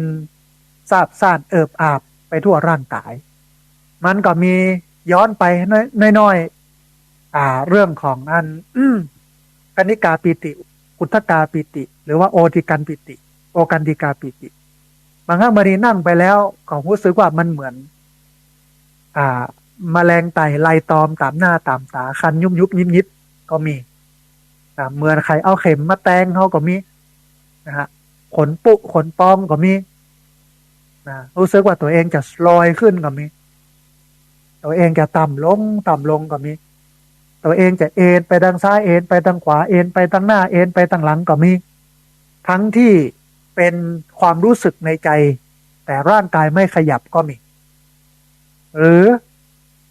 รู้สึกในใจว่ามันเป็นอย่างนั้นแล้วก็ร่างกายเป็นอย่างนั้นไปตัวก็มีอันนี้คือปิติความอิ่มใจเป็นผลมาจากการฝึกสมาธิถ้าบ่ฝึกสมาธิปิติไม่เกิดนะฮะอันนี้ทำความเข้าใจโยมก่อนว่าไม่ใช่เรื่องแปลกหลายคนบอกว่าต้องซึกอันนี้คือชาวพุทธที่ไม่รู้เรื่องรู้ราวอะไรเลยนะฮะนอกจากปิติแล้ววิปัสสนูปกิเลสกิเลสที่ทำให้วิปัสสนามัวหมองก็มีอันหนึ่งก็คือญาณนะแปลว่าความรู้หรือว่าปัญญาท่านผู้ฟังแต่ญาณในวิปัสสนูปกิเลสนี่หมายถึงมิจฉาญาณคือญาณที่มันบ่ถูกคือเป็นความรู้หรือว่าความเข้าใจแบบผิดเป็นเพียงความรู้สึกว่าตัวเก่าเนี่ยมีภูมิรู้ภูมิธรรมหรือว่าความรู้ความเข้าใจสิ่งต่างๆหรือว่าธรรมต่างๆเนี่ยแจ่มแจ้งดีแล้วถูกต้องท่องแท้แล้วหรือเกิดอาการต่างๆเช่นเกิดความคิดหรือว่าความรู้ที่มันพุทธขึ้นแสดงขึ้นในใจอันเกิดขึ้นแต่ในใจหรือว่าญาณของนักปฏิบัติเป็นสำคัญบ่ได้เกิดขึ้นแต่ปัญญาหรือว่าเป็นไปตามหลักการและเหตุผลเกิดเสียงนิมิตขึ้นมาได้ยินเสียงอย่างเนี้ยเป็นต้นอันนี้เปิดท้องว่าญาณะแปลว่าความรู้มันเกิดขึ้นสำหรับนักปฏิบัติธรรมดังนั้นเมื่อเกิดว่ามีความรู้ความเข้าใจจากมิจฉาญาณดังกล่าวแล้วเนี่ยจึงทำให้เข้าใจผิดหรือว่ายุดการพิจารณาด้วยปัญญาเสียกลางคันก็คือบ่ใจปัญญาเลยเชื่อตามนั้นเลยก่อนที่จะถึงจุดหมายนะครับเพราะฉะนั้นมันเป็นธรรมดาที่จะเกิดขึ้นกับคนทั่วไปในการปฏิบัติอันนี้คือญาณะแปลว่าความรู้หรือว่าปัญญาวิปัสสนูปกิเลสที่สี่ท่านผู้ฟังคือปัสสัทธิแปลว่าความสงบกายสงบใจเมื่อเกิดความสงบใจที่เกิดจากสมาธิหรือว่าวิปัสสนูปกิเลสเนี่ยจึงเกิดอาการที่ฮ้องกันว่ามันติดสงบมีความรู้สึกสบายสงบใจอันเนื่องจากจิตนั้นเป็นสมาธิหรือว่าฌานจิตย่อมมาส่งสายออกไปทางนอกมาปรุงแต่งให้เกิดผัสสะกับสิ่งต่างๆนานา ทำให้เกิดเวทนาต่างๆขึ้นจึงย่อมเกิดการผ่อนคลายทั้งกายและใจจึงบัตุกบ่ฟุ้งซ่านบ่กระวนกระวายอันเป็นไปตามหลักการและเหตุผลหรือว่าเหตุปัจจัยอันย่อมต้องเกิดขึ้นเช่นนี้เป็นธรรมดาแต่ท่านผู้ฟังถ้าเราไปติดอยู่ในความสงบความสบายเหล่านั้นด้วยความเข้าใจผิดว่าอันนี้มันเป็นทางที่มันถูกต้องแล้วเนี่ยมันจะทำให้หยุดการปฏิบัติมาได้ปฏิบัติต่อแล้วก็คิดว่าสงบกายสงบใจก็ดีแล้วพอแล้วต่อพ้นทุกข์แล้วหรือว่ามีปัญญาแค่นี้ก็จมแจ้อยู่อย่างเงี้ยอยู่กับปัจสัทธิความสงบกายสงบใจอย่างเงี้ยมานำให้มาก้าวหน้าในการปฏิบัติธรรมนะฮะการกลายเป็นว่าเป็นการติดเพลินจมอยู่ในความสงบซึ่งบางครั้งเกิดจากการทำสมาธินะที่ทำให้ใจมันสงบขึ้นมาแต่มันไม่ได้เป็นการสงบด้วยปัญญามันก็ติดทำให้เกิดว่าตัวเก่าบรรลุธรรมแล้วเข้าถึงธรรมแล้วอันนี้คือปัจสัทธิมันจะเกิดขึ้นแก่ผู้ปฏิบัติวิปัสสนากรรมฐานนะฮะอันที่ห้าท่านผู้ฟังสุขสุขก็คือความสบายกายสบายใจมันเมื่อเกิดอาการที่ฮ้องกันว่าติดสุขเพราะว่ามีความสุขมีความรู้สึกเป็นสุขความสบายทั้งทางใจและทางกายสบายกายสบายใจล้วนแต่เป็นผลจากสมถะอันทำให้เกิดความสุขความสบายแล้วก็ถ้าสุขสบายที่เกิดจากการทำสมาธิถ้าเราเข้าไปยึดเข้าไปติดมันก็จะทำให้เราติดสุขท่านผู้ฟังการติดสุขเนี่ยก่อให้เกิดโทษต่างๆโดยมานักอันเป็นผลเสียบอกว่าจะต่อทั้งร่างกายและจิตใจอย่างแรงมันทำให้เกิดการปฏิบัติที่จะต้องหยุดชะงักมาก้าวหน้าต่อเพราะว่ามันหลงกับความสุขที่เกิดจากสมาธินะฮะอันนี้ก็เป็นสิ่งหนึ่งที่มาทำให้เราก้าวหน้าในการปฏิบัติธรรมมันก็เลยฮ้องมันว่าวิปัสสนูปกิเลสกิเลสที่ทำให้วิปัสสนามัวหมองนะอันที่หกท่านผู้ฟังก็น้องว่าอธิโมกข์อธิโมกข์เนี่ยแปลว่าความน้อมใจเชื่อมันเป็นศรัทธาจึงน้อมใจไปเชื่อแต่บ่ประกอบไปด้วยปัญญาก็คือขาดเชื่อแบบขาดเหตุขาดผลนะหรือว่างมงายบ่มีที่มาบ่มีที่ไปหรือว่าบ่มีเหตุบ่มีผลนั่นเองเนื่องจากประสบความสำเร็จบางส่วนในการปฏิบัติทำให้เกิดผลบางอย่างเกิดขึ้นเกิดความเชื่อความศรัทธาเกิดขึ้นมาข้อเนี้ยท่านผู้ฟังลูกศิษย์ลูกหาของครูบาอาจารย์ต่าง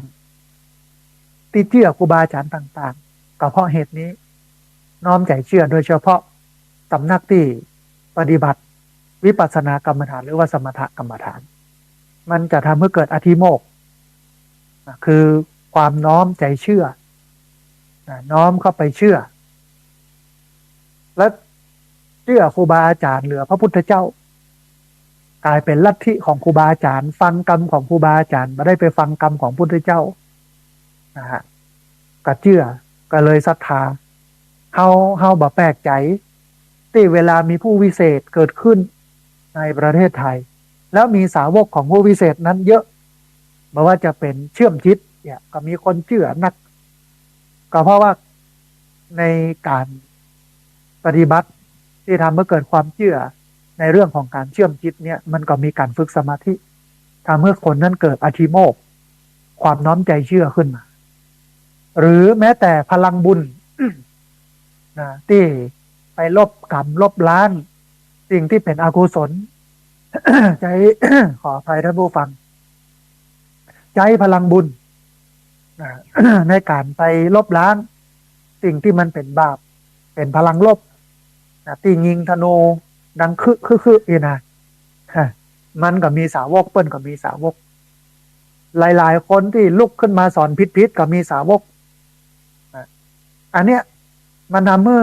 เราหันว่าคุณเชื่ออาจารย์มากกว่าเชื่อพระพุทธเจ้านะฮะแต่ว่าความเชื่อนี่มันเหนียวแน่นเพราะว่ามันเกิดจากสมาธิเพราะน้องว่าอธิโมกข์ความน้อมใจเชื่อถ้าเวลานั่งสมาธิไปแล้วเกิดอธิโมกข์ขึ้นมาหลายคนจะกินจะตาน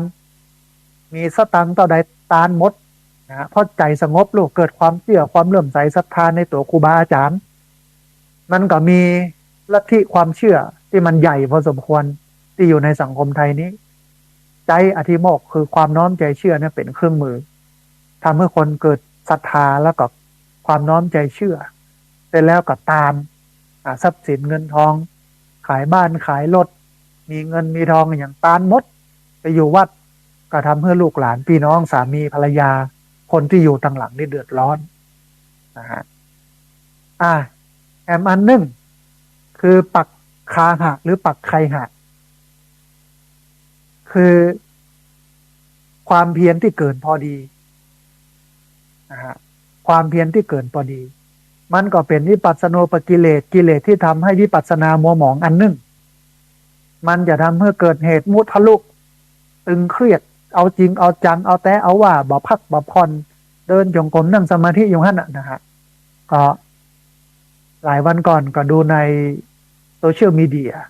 ก็มีคนไปถ่ายรูปพระที่เดินจงกรมกลางสายฝนอันนี้คือปักไคหะความเพียรที่เกินพอดีนะฮะฝนตกแล้วก็เข้าห่มท่านผู้ฟังมันบ่จำเป็นต้องไปเดินตากแดดตากฝนเพราะว่าวิปัสสนากรรมฐานเนี่ยมันบ่ใจตึงเครียดลำไปแต่ถ้ามีปักไคหะแล้วเนี่ยมีความเพียรที่เกินพอดีแล้วเนี่ยซึ่งมันเกิดจากอำนาจของสมาธิเนาะมันก็จะเดินแบบบ่หยุดบ่ยั้งจะนั่งจะเดินอยู่หั่นนะเกินพอดีพอบ่ได้พักได้ผ่อนอันนี้คือเปิ้นฮ้องว่าปักไคหะความเพียรที่เกินพอดีนะฮะแล้วก็อันหนึ่งคืออุปปัฏฐานะแปลว่าสติปรากฏชัดแต่ในที่นี้ก็หมายถึงสติแก่กล้าเกินพอดีสติมากเกินพอดีที่บ่สามารถที่จะเอาไปใช้ในการปฏิบัติได้เช่นจดจ่อจดจ้องอย่างต่อเนื่องอย่างแรงกล้าแต่เฉพาะในสิ่งที่ยึดเป็นอารมณ์หรือว่าเฉพาะการปฏิบัติที่ปฏิบัติอยู่แต่อยู่ต้องอ้างนะฮะมันก็ทำให้สติปรากฏชัดขึ้นจนขาดสัมปชัญญะขาดปัญญาขาดการรู้เท่าทันตัวเองมันก็เป็นสิ่งที่มันบ่ดีนะฮะสติปรากฏชัดเนี่ยเห็นชัดปรากฏชัดจับได้ชัดแต่มันก็ไม่ทำให้หลุดพ้นเพราะว่ามันเกิดขึ้นจากอำนาจของสมาธิอันนี้คือปักไคหะสติปรากฏชัดแอบมาเนื่องคืออุเบกขาท่านผู้ฟังอุเบกขาแปลว่าจิตเป็นกลางแต่ว่าถ้าเป็นวิปัสสโนปกิเลสเนี่ยมันก็จะทำให้ติดจิตเป็นกลางนะฮะมันขาดการไปเห็นไตรลักษณ์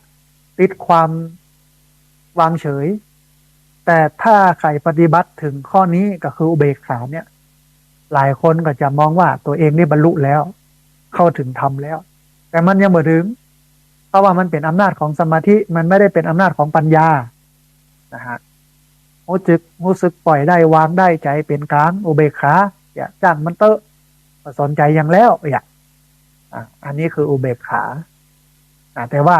มันเป็นอุเบกขาที่เกิดจากสมาธิมันไม่ได้เป็นอุเบกขาที่เกิดจากปัญญามันไม่ได้เกิดจากการได้เห็นไตรลักษณ์และนำไปสู่การปล่อยวางอันนั้นคืออุเบกขาที่แท้จริงแต่นี้เป็นอุเบกขา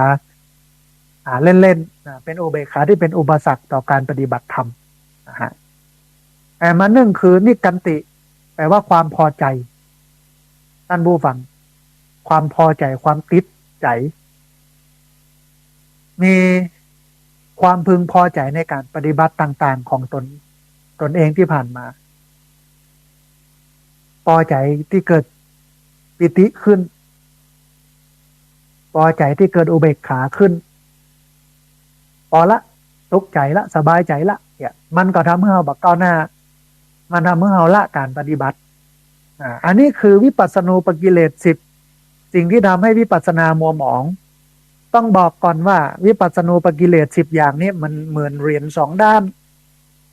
ด้านหนึ่งก็คือดีเพราะว่าถ้าบัตรทำสมาธิแบบจริงจังเนี่ยสิ่งเหล่านี้ไม่เกิด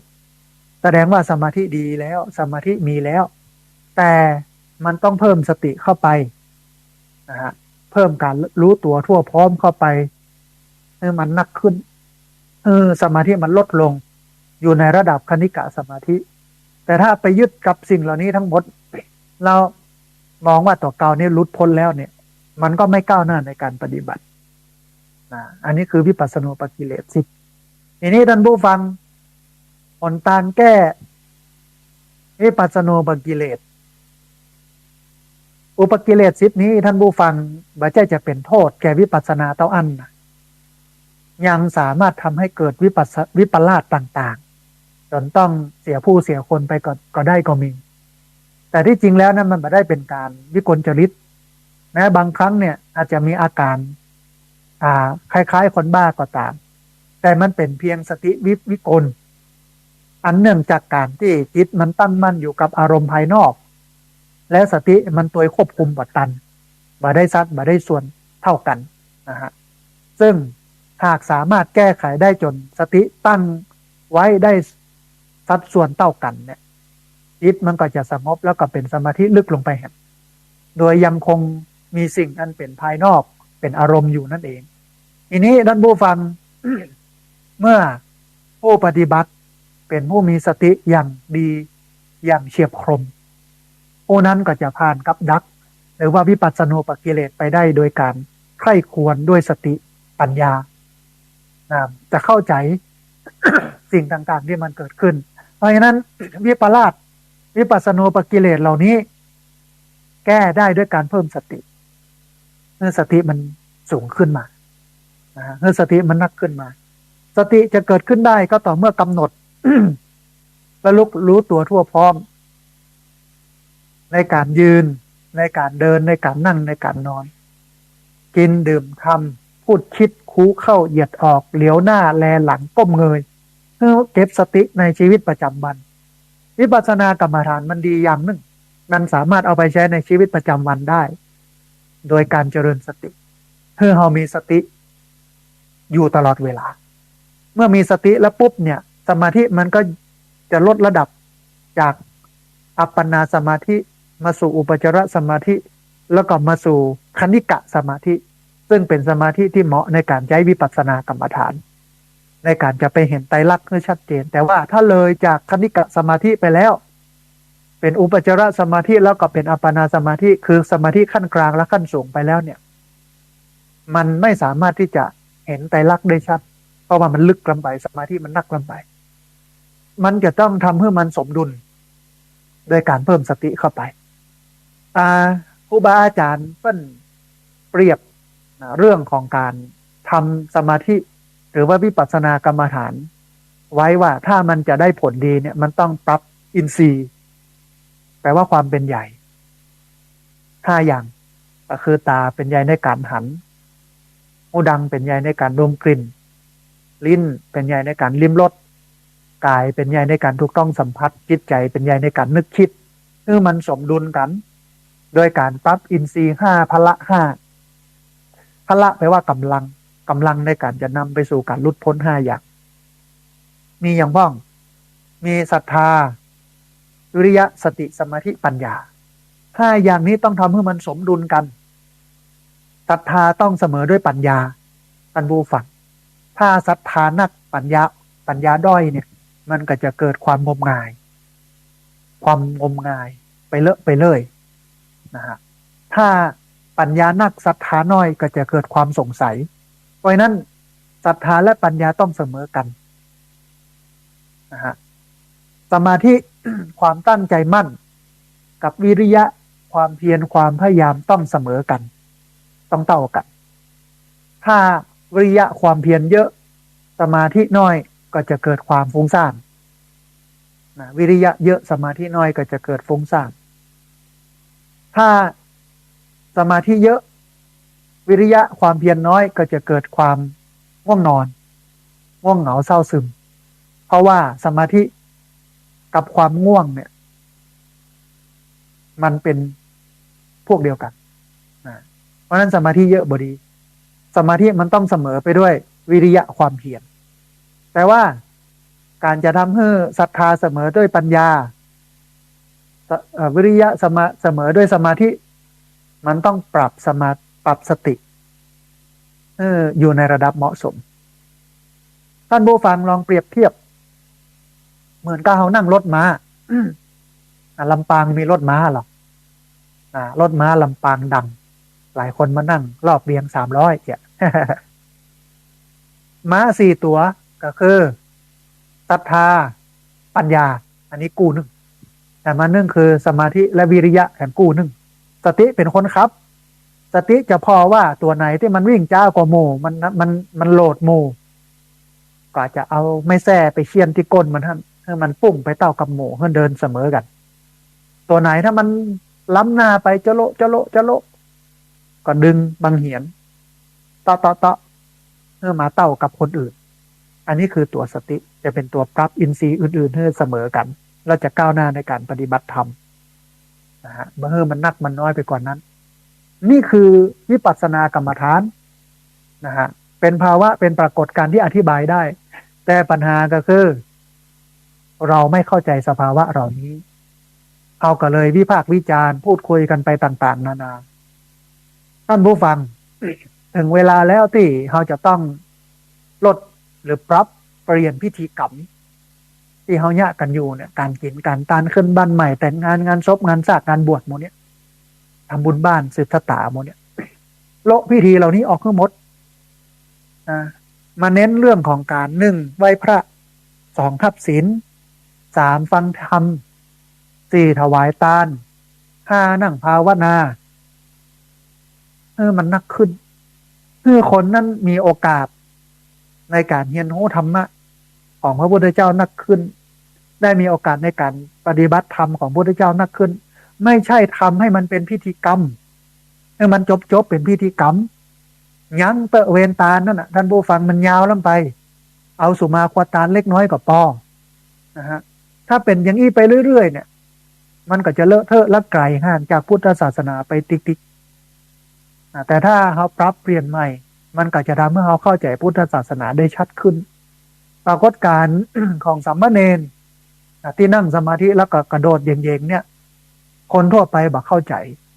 เข้าไปคอมเมนต์เสียหายแต่เป็นเรื่องธรรมดาเพราะว่าคนบอกโหย่อมบ่ผิดแต่ปัญหาก็คือว่าตอนเนี้ย เมื่อเป็นอย่างนี้แล้วเขาต้องพัฒนาความรู้เราให้สูงขึ้นโดยการมาศึกษาพุทธศาสนา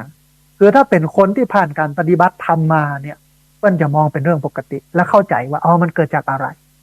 ส่วนคนที่บ่เคยสัมผัสการปฏิบัติธรรมเลยบ่เคยนั่งสมาธิเลยบ่เคยเกิดอาการเหล่านี้เลยเนี่ยก็จะมองว่าเป็นเรื่องแปลก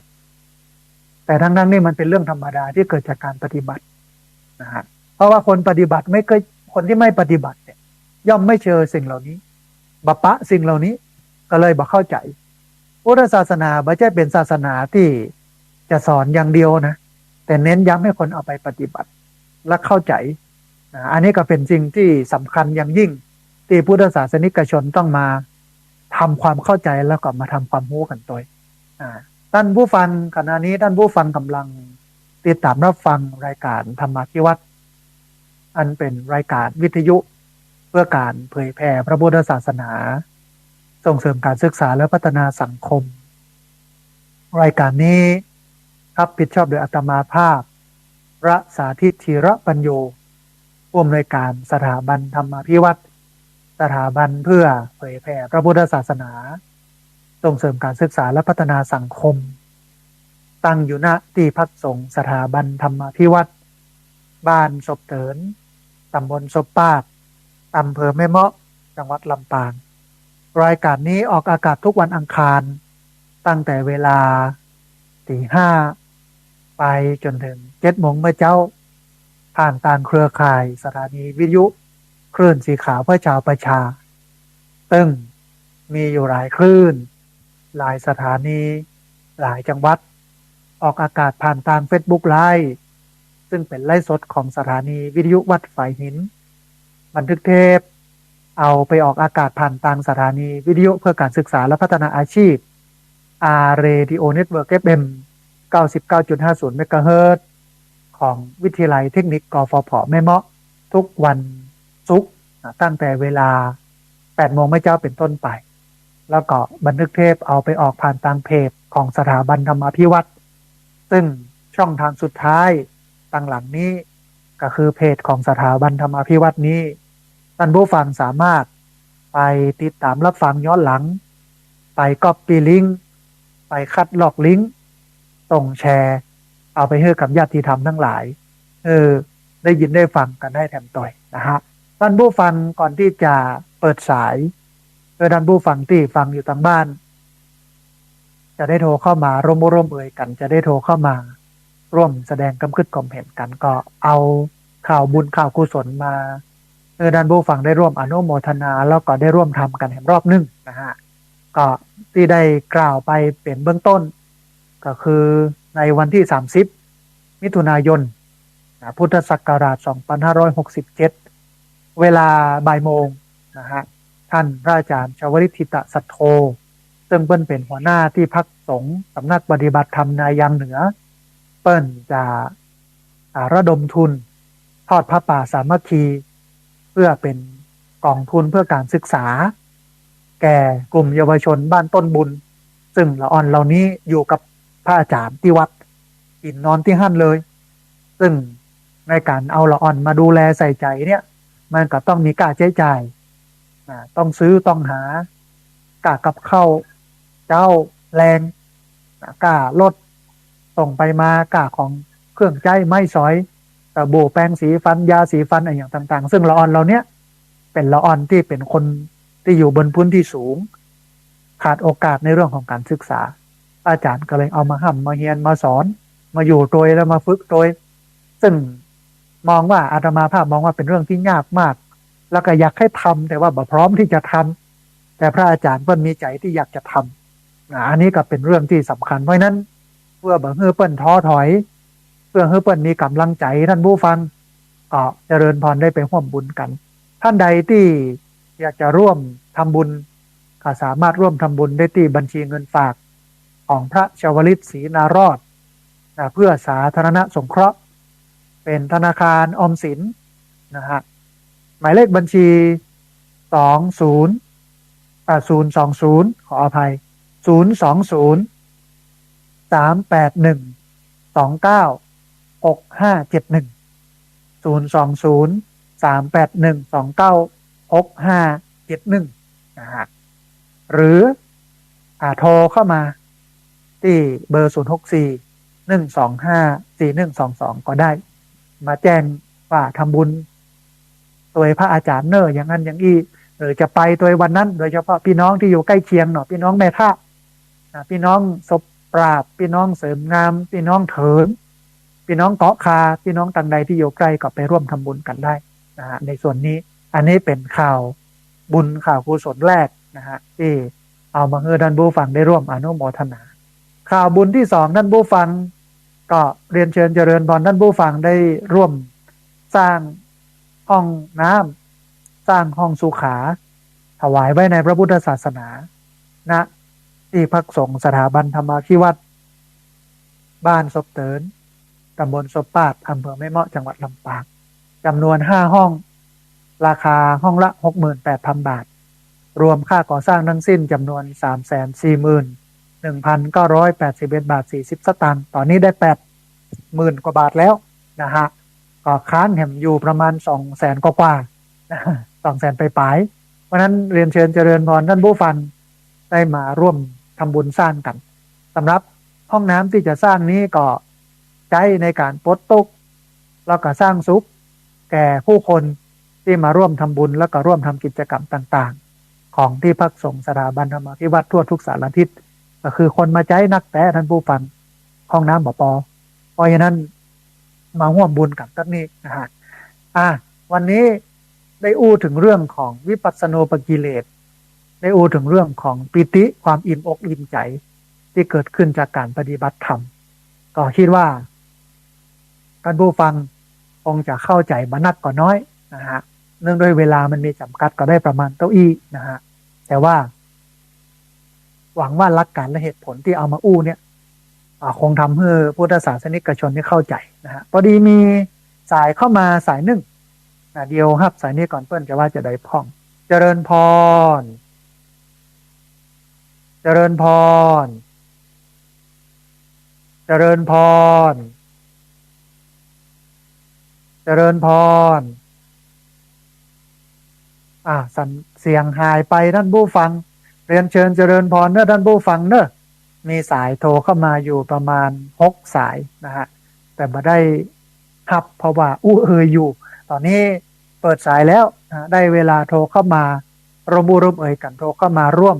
แสดงความคิดความเห็นกันโทรเข้ามาเช็คสัญญาณโทรเข้ามาแจ้งสถานการณ์ฟ้าฝนน้ำเพราะว่าในช่วงนี้ต้องระมัดระวังเรื่องน้ำป่าไหลหลากดินโคลนถล่มน้ำล้นตลิ่ง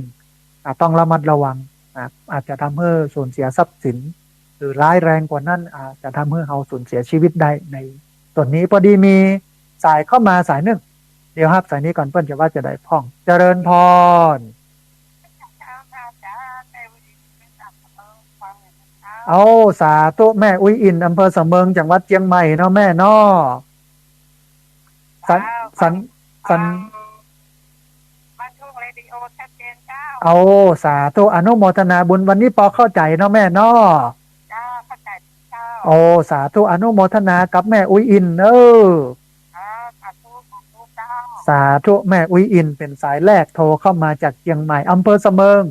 เป็นแฟนประจำที่ติดตามรับฟังรายการต้องอนุโมทนาบุญกับแม่อุ้ยอินโดยที่สะเมิงเชียงใหม่นะฮะเรียนเชิญเจริญพรเนอะพี่น้องเนอะโดยแห่งประมาณ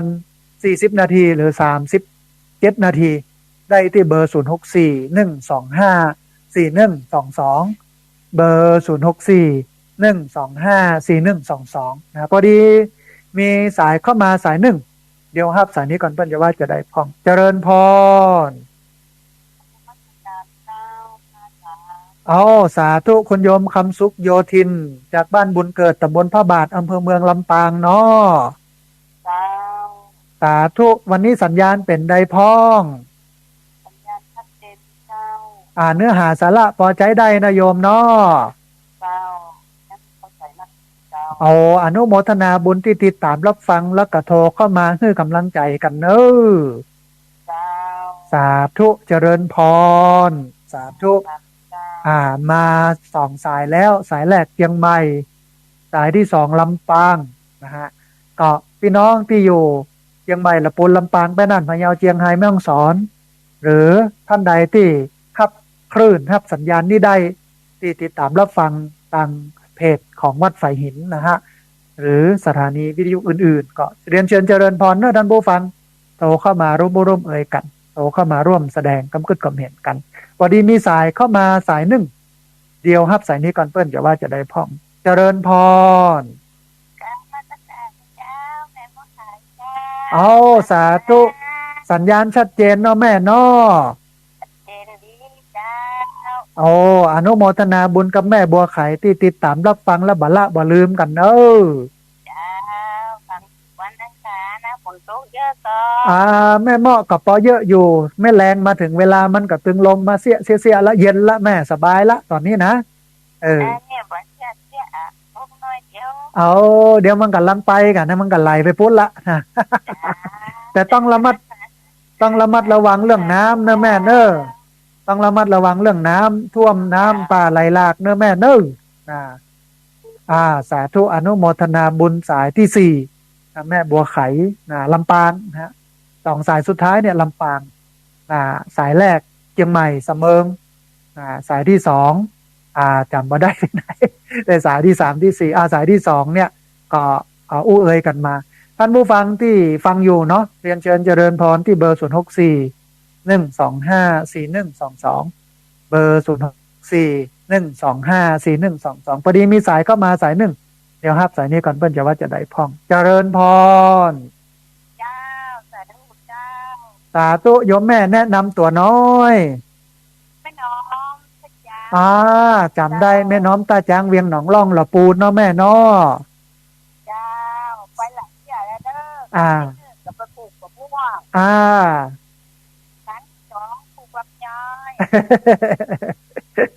เดี๋ยวครั้งที่3นี่จะได้มาปลูกต้นไผ่นะเนาะ ครั้งที่ห้าแล้วกันถ้าไปแบบตามนะ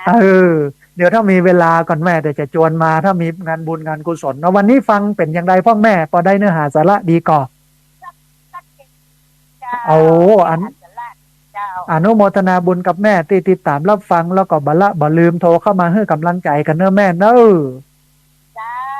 สาธุจ้าสาธุเจริญพรสาธุแม่น้อมตาจ้างเวียงหนองล่องละปูนโทรเข้ามาให้กำลังใจกันแล้วก็บอกว่ามาเป็นเตื้อที่4แล้วนะถ้าไปเนี่ยเตื้อนี่เป็นเตื้อที่5แล้วเนอะอีนะแล้วก็บอกว่าเนื้อหาสาระนั้นได้ผลได้มักได้ผลดีฟังและเข้าใจง่ายนะฮะพอดีมีสายเข้ามาสายหนึ่งเดี๋ยวครับสายนี้ก่อนเปิ้ลอย่าว่าจะได้พ่องเจริญพรอ๋อแม่แก้วแม่สีแก้วแม่แก้วกัดโป่งนะแม่นอสัญญาณเป็นได้พ่องแม่วันนี้ชัดเจนดีก่อชัดเจนดีเด้อโอ้อนุโมทนาบุญกับโยมแม่ที่ติดตามรับฟังแล้วก็โทรเข้ามาให้กำลังใจกันเนอะแม่เนอะโอ้ชื่นใจโยมแม่ชื่นใจอนุโมทนาสาธุได้กำลังใจจัดนักแม่อนุโมทนาเจริญพรสาธุนะแม่แก้วได้โทรเข้ามาให้กำลังใจกันต้องอนุโมทนาบุญกับโยมแม่จัดนักเลยนะฮะเรียนเชิญเจริญพรเนอะท่านผู้ฟังเนอะที่เบอร์0641254122เบอร์0641254122มีสายเข้ามาสายหนึ่งแต่ที่ลุดไปโทรเข้ามาใหม่เนอะท่านผู้ฟังเนอะดูสายลุดไปแล้วประมาณ12สายนะฮะโทรเข้ามาใหม่ที่เบอร์0641254122พอดีมีสายเข้ามาสายหนึ่งเดี๋ยวครับสายนี้ก่อนก็จะว่าจะได้พ้องเจริญพรสาธุยอมแม่ฟังจากทางใดอ๋อแม่น้อยพอดีเสียงมันสะท้อนเนอะแม่เนอะฟังทางโทรศัพท์แล้วก็รีวิทยุเนอะพอดีเสียงมันสะท้อนโยมแม่เสียงมันสะท้อนเข้ามาในวิทยุโยมแม่รีวิทยุแล้วฟังทางโทรศัพท์เนอะสาธุแม่อนุโมทนาสาธุนะแม่น้อยบันตาโทกเนาะนะฮะอนุโมทนาบุญพอดีของแม่น้อยเนี่ยมักจะมีปัญหาเวลาโทรเข้ามาแล้วเสียงมันสะท้อนนันบูฟังก่อนแนะนำแม่น้อยว่าปิดวิทยุแล้วก็ฟังทางโทรศัพท์มันจะได้บ่สะท้อนนะฮะแม่น้อยบันตาโทกต้องอนุโมทนาบุญที่โทรเข้ามากำลังใจกันเนอะพอดีมีสายเข้ามาแถมสายหนึ่งเดี๋ยวครับสายนี้ก่อนเพื่อนจะว่าจะได้พ้องเจริญพรเจ้าพระจ่าเจ้าแม่จะถามคุณตูมเนอะเอาสาธุยมแม่สัญญาณเป็นได้พ้องเป็นเจ้าเนื้อหาสาระพอใจได้เนาะแม่นอได้เจ้าขอบคุณนะคะที่สาเอาเรื่องของสามเณรเนี่ยมาออกโอ้ในความเป็นให้มาอย่างไรเขาก็มองว่าเป็นเรื่องตลกเป็นแกล้งเนี่ยแกล้งทำก้าเนี่ยไปเรื่อยก้าอีเนาะแม่นอนะจะไม่ได้คิดภาพนั้นค่ะเป็นอาการยังไงเป็นอะไรอย่างที่เกิดขึ้นแต่ตอนนี้เข้าใจแล้วว่าเกิดจากโอเพนคาปิติเนาะแม่เนาะสมาธิตัวแม่นั่งสมาธิได้แบบเงินไงมันบันไม่บันนี่แต่ถ้าจะเป็นอย่างนั้นได้เนี่ยก็นั่งประมาณ40นาทีขึ้นไปถ้า40นาทีขึ้นไปแบบไม่ใช่ว่าเตื้อเดียวนะต้องติดต่อกันหลายๆเตื้อมันจะเกิดขึ้นอาการเหล่านี้เป็นเรื่องธรรมดาของนักปฏิบัติธรรมถ้าเป็นนักที่คนที่ปฏิบัติธรรมประจำมันจะเข้าใจแต่ถ้าคนที่บอกหูเรื่องเลยเนี่ยมันก็แปลกเนาะอย่างนั้นใช่บอกหูแต่ละฮะมันอย่างไรมันพ่อแม่มาพูดมาปฏิบัติธรรมเมื่ออายุ50 ปีแต่ตอนนี้เริ่มเข้าใจละอาตมาภาพจะพยายามอธิบายเรื่อยๆเพื่อให้เกิดความเข้าใจชัดเจนเนาะแม่เนาะอย่างนั้นอนุโมทนาบุญกับโยมแม่เนอะอนุโมทนาบุญกับโยมแม่เนอะเจ้าวันหลังไปยินโทรไปได้แม่ได้ยินดีนะแม่เนอะยินดีจัดนักเลยเจ้าสาธุสาธุแม่โยมแม่โทรเข้ามาร่วมบุร่วมเอ่ยกันเหลือเวลา30นาทีท่านผู้ฟังนักอยู่นะ 30 นาทีนี้เรียนเชิญเจริญพรที่เบอร์0641254122เบอร์0641254122พอดีมีสายเข้ามาสายหนึ่งเดี๋ยวครับสายนี้ก่อนเปิ้ลจะว่าจะได้พอดีสายหลุดไปโทรเข้ามาใหม่เนอะด้านผู้ฟังเนอะที่เบอร์0641254122นะฮะวันนี้สำคัญที่สุดเพราะว่าได้อธิบายปรากฏการณ์ที่เกิดขึ้นที่สามเณรนั่งสมาธิแล้วก็กระโดดไปกระโดดมาคนทั่วไปเนี่ยได้ยากนะฮะมันยากอย่างนี้ยากเพราะว่ามันเป็นอำนาจของสมาธิมันก็เลยทำได้อย่างนั้นพอดีมีสายเข้ามาสายหนึ่งเดี๋ยวครับสายนี้ก่อนเปิ้ลจะว่าจะได้พ่องเจริญพรพระเจ้าค่ะอาจารย์สาธุแม่หลงบ้านบวกเมืองลี้ละปูนเนาะแม่เนาะเป็นได้พ่องเมืองลี้ฝนตกพ่องก่อแม่จุ่มเย็นเป็นซุกแล้วนะกับนี้นะบ้านทำให้ขาหน้าที่ฝนตกหรือว่าดีละแม่จุ่มเย็นแต่ว่าระวังน้ำนะแม่เนอะระวังน้ำป่าไหลหลากดินโคลนถล่มน้ำล้นตลิ่งนะอันนี้อันตรายสัญญาณเป็นได้พ่องแม่วันนี้ชัดเจนดีก่อ สัญญาณชัดเจนดีเนาะแม่เนาะไก่น้าไก่หน่อยไก่ห้วยอยู่ไก่ห้วยอีเนาะอันก็ปลอดภัยแต่สัญญาณชัดเนาะแม่เนาะวันนี้นะชัดเจนอนุโมทนาบุญกับแม่หลงบ้านบวกที่ติดตามรับฟังประจำเนาะแม่เนาะได้กำลังใจจัดหนักอนุโมทนาสาธุนะแม่หลงบ้านบวกเมืองลี้ละปูนโทรเข้ามาได้กำลังใจจัดหนักเรียนเชิญเจริญพรนะท่านผู้ฟังเนอะที่เบอร์0641254122เบอร์0641254122เหลือเวลาแห่ม27 นาทีท่านผู้ฟังเรียนเชิญเจริญพรได้โทรเข้ามาร่วมบุรุษเอ่ยกันได้โทรเข้ามาร่วมแสดงกับกึศความเห็นกันในเวลาที่เหลืออยู่นี้นะฮะท่านผู้ฟังจากที่ไหนทางใดก็แจ้งสัญญาณโดยพอดีมีสายก็มาสายหนึ่งเดี๋ยวครับสายนี้ก่อนเปิ้ลจะว่าจะได้พ่องเจริญพรเจ้าแล้วมาสัญญาณเจ้าพระอาจารย์สาธุโยมแม่แนะนำตัวน้อยแม่นิเวศยาพระอาจารย์เจ้าบ้านหนองไฟเจ้าสาธุพี่น้องสันกำแพงเชียงใหม่เนาะแม่เนาะเจ้าวันนี้ว่าอาจารย์บอกเข้าใจเจ้าเข้าใจชัดเจนดีเนาะแม่เนาะเข้าใจดีเนาะเข้าใจดีแต่ที่บ้านเนนก็ทำแบบนั้นนะแม่ว่าก็คงจะไม่รู้สึกตัวเนาะคือถ้าอาการเป็นแบบนั้นเนี่ยปิติเกิดจะไม่รู้สึกตัวมันแสดงอาการออกมาโดยไม่รู้สึกตัวแต่ว่าคนบ่ฮู้ก็เลยไปวิพากษ์วิจารณ์บางคนก็มาคิดไปจังบวกเนาะใช่คิดไปเชิงลบแต่ว่าในเรื่องการทำสมาธิเนี่ยสำนักปฏิบัติธรรมเนี่ยมันจะเป็นปกติที่เป็นแบบนี้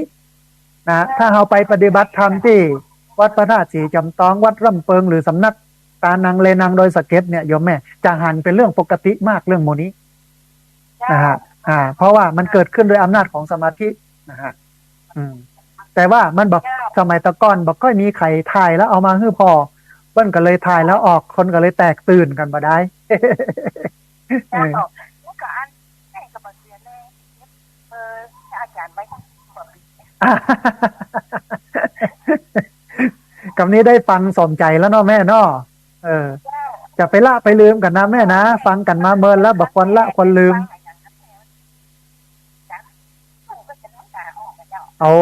สาธุอนุโมทนาบุญกับโยมแม่ตัวนะบัดดีละดีลืมกันเนอะแม่เนอะบัดดีละดีลืมกันสาธุอนุโมทนาบุญกับโยมแม่นิเวศเนอะ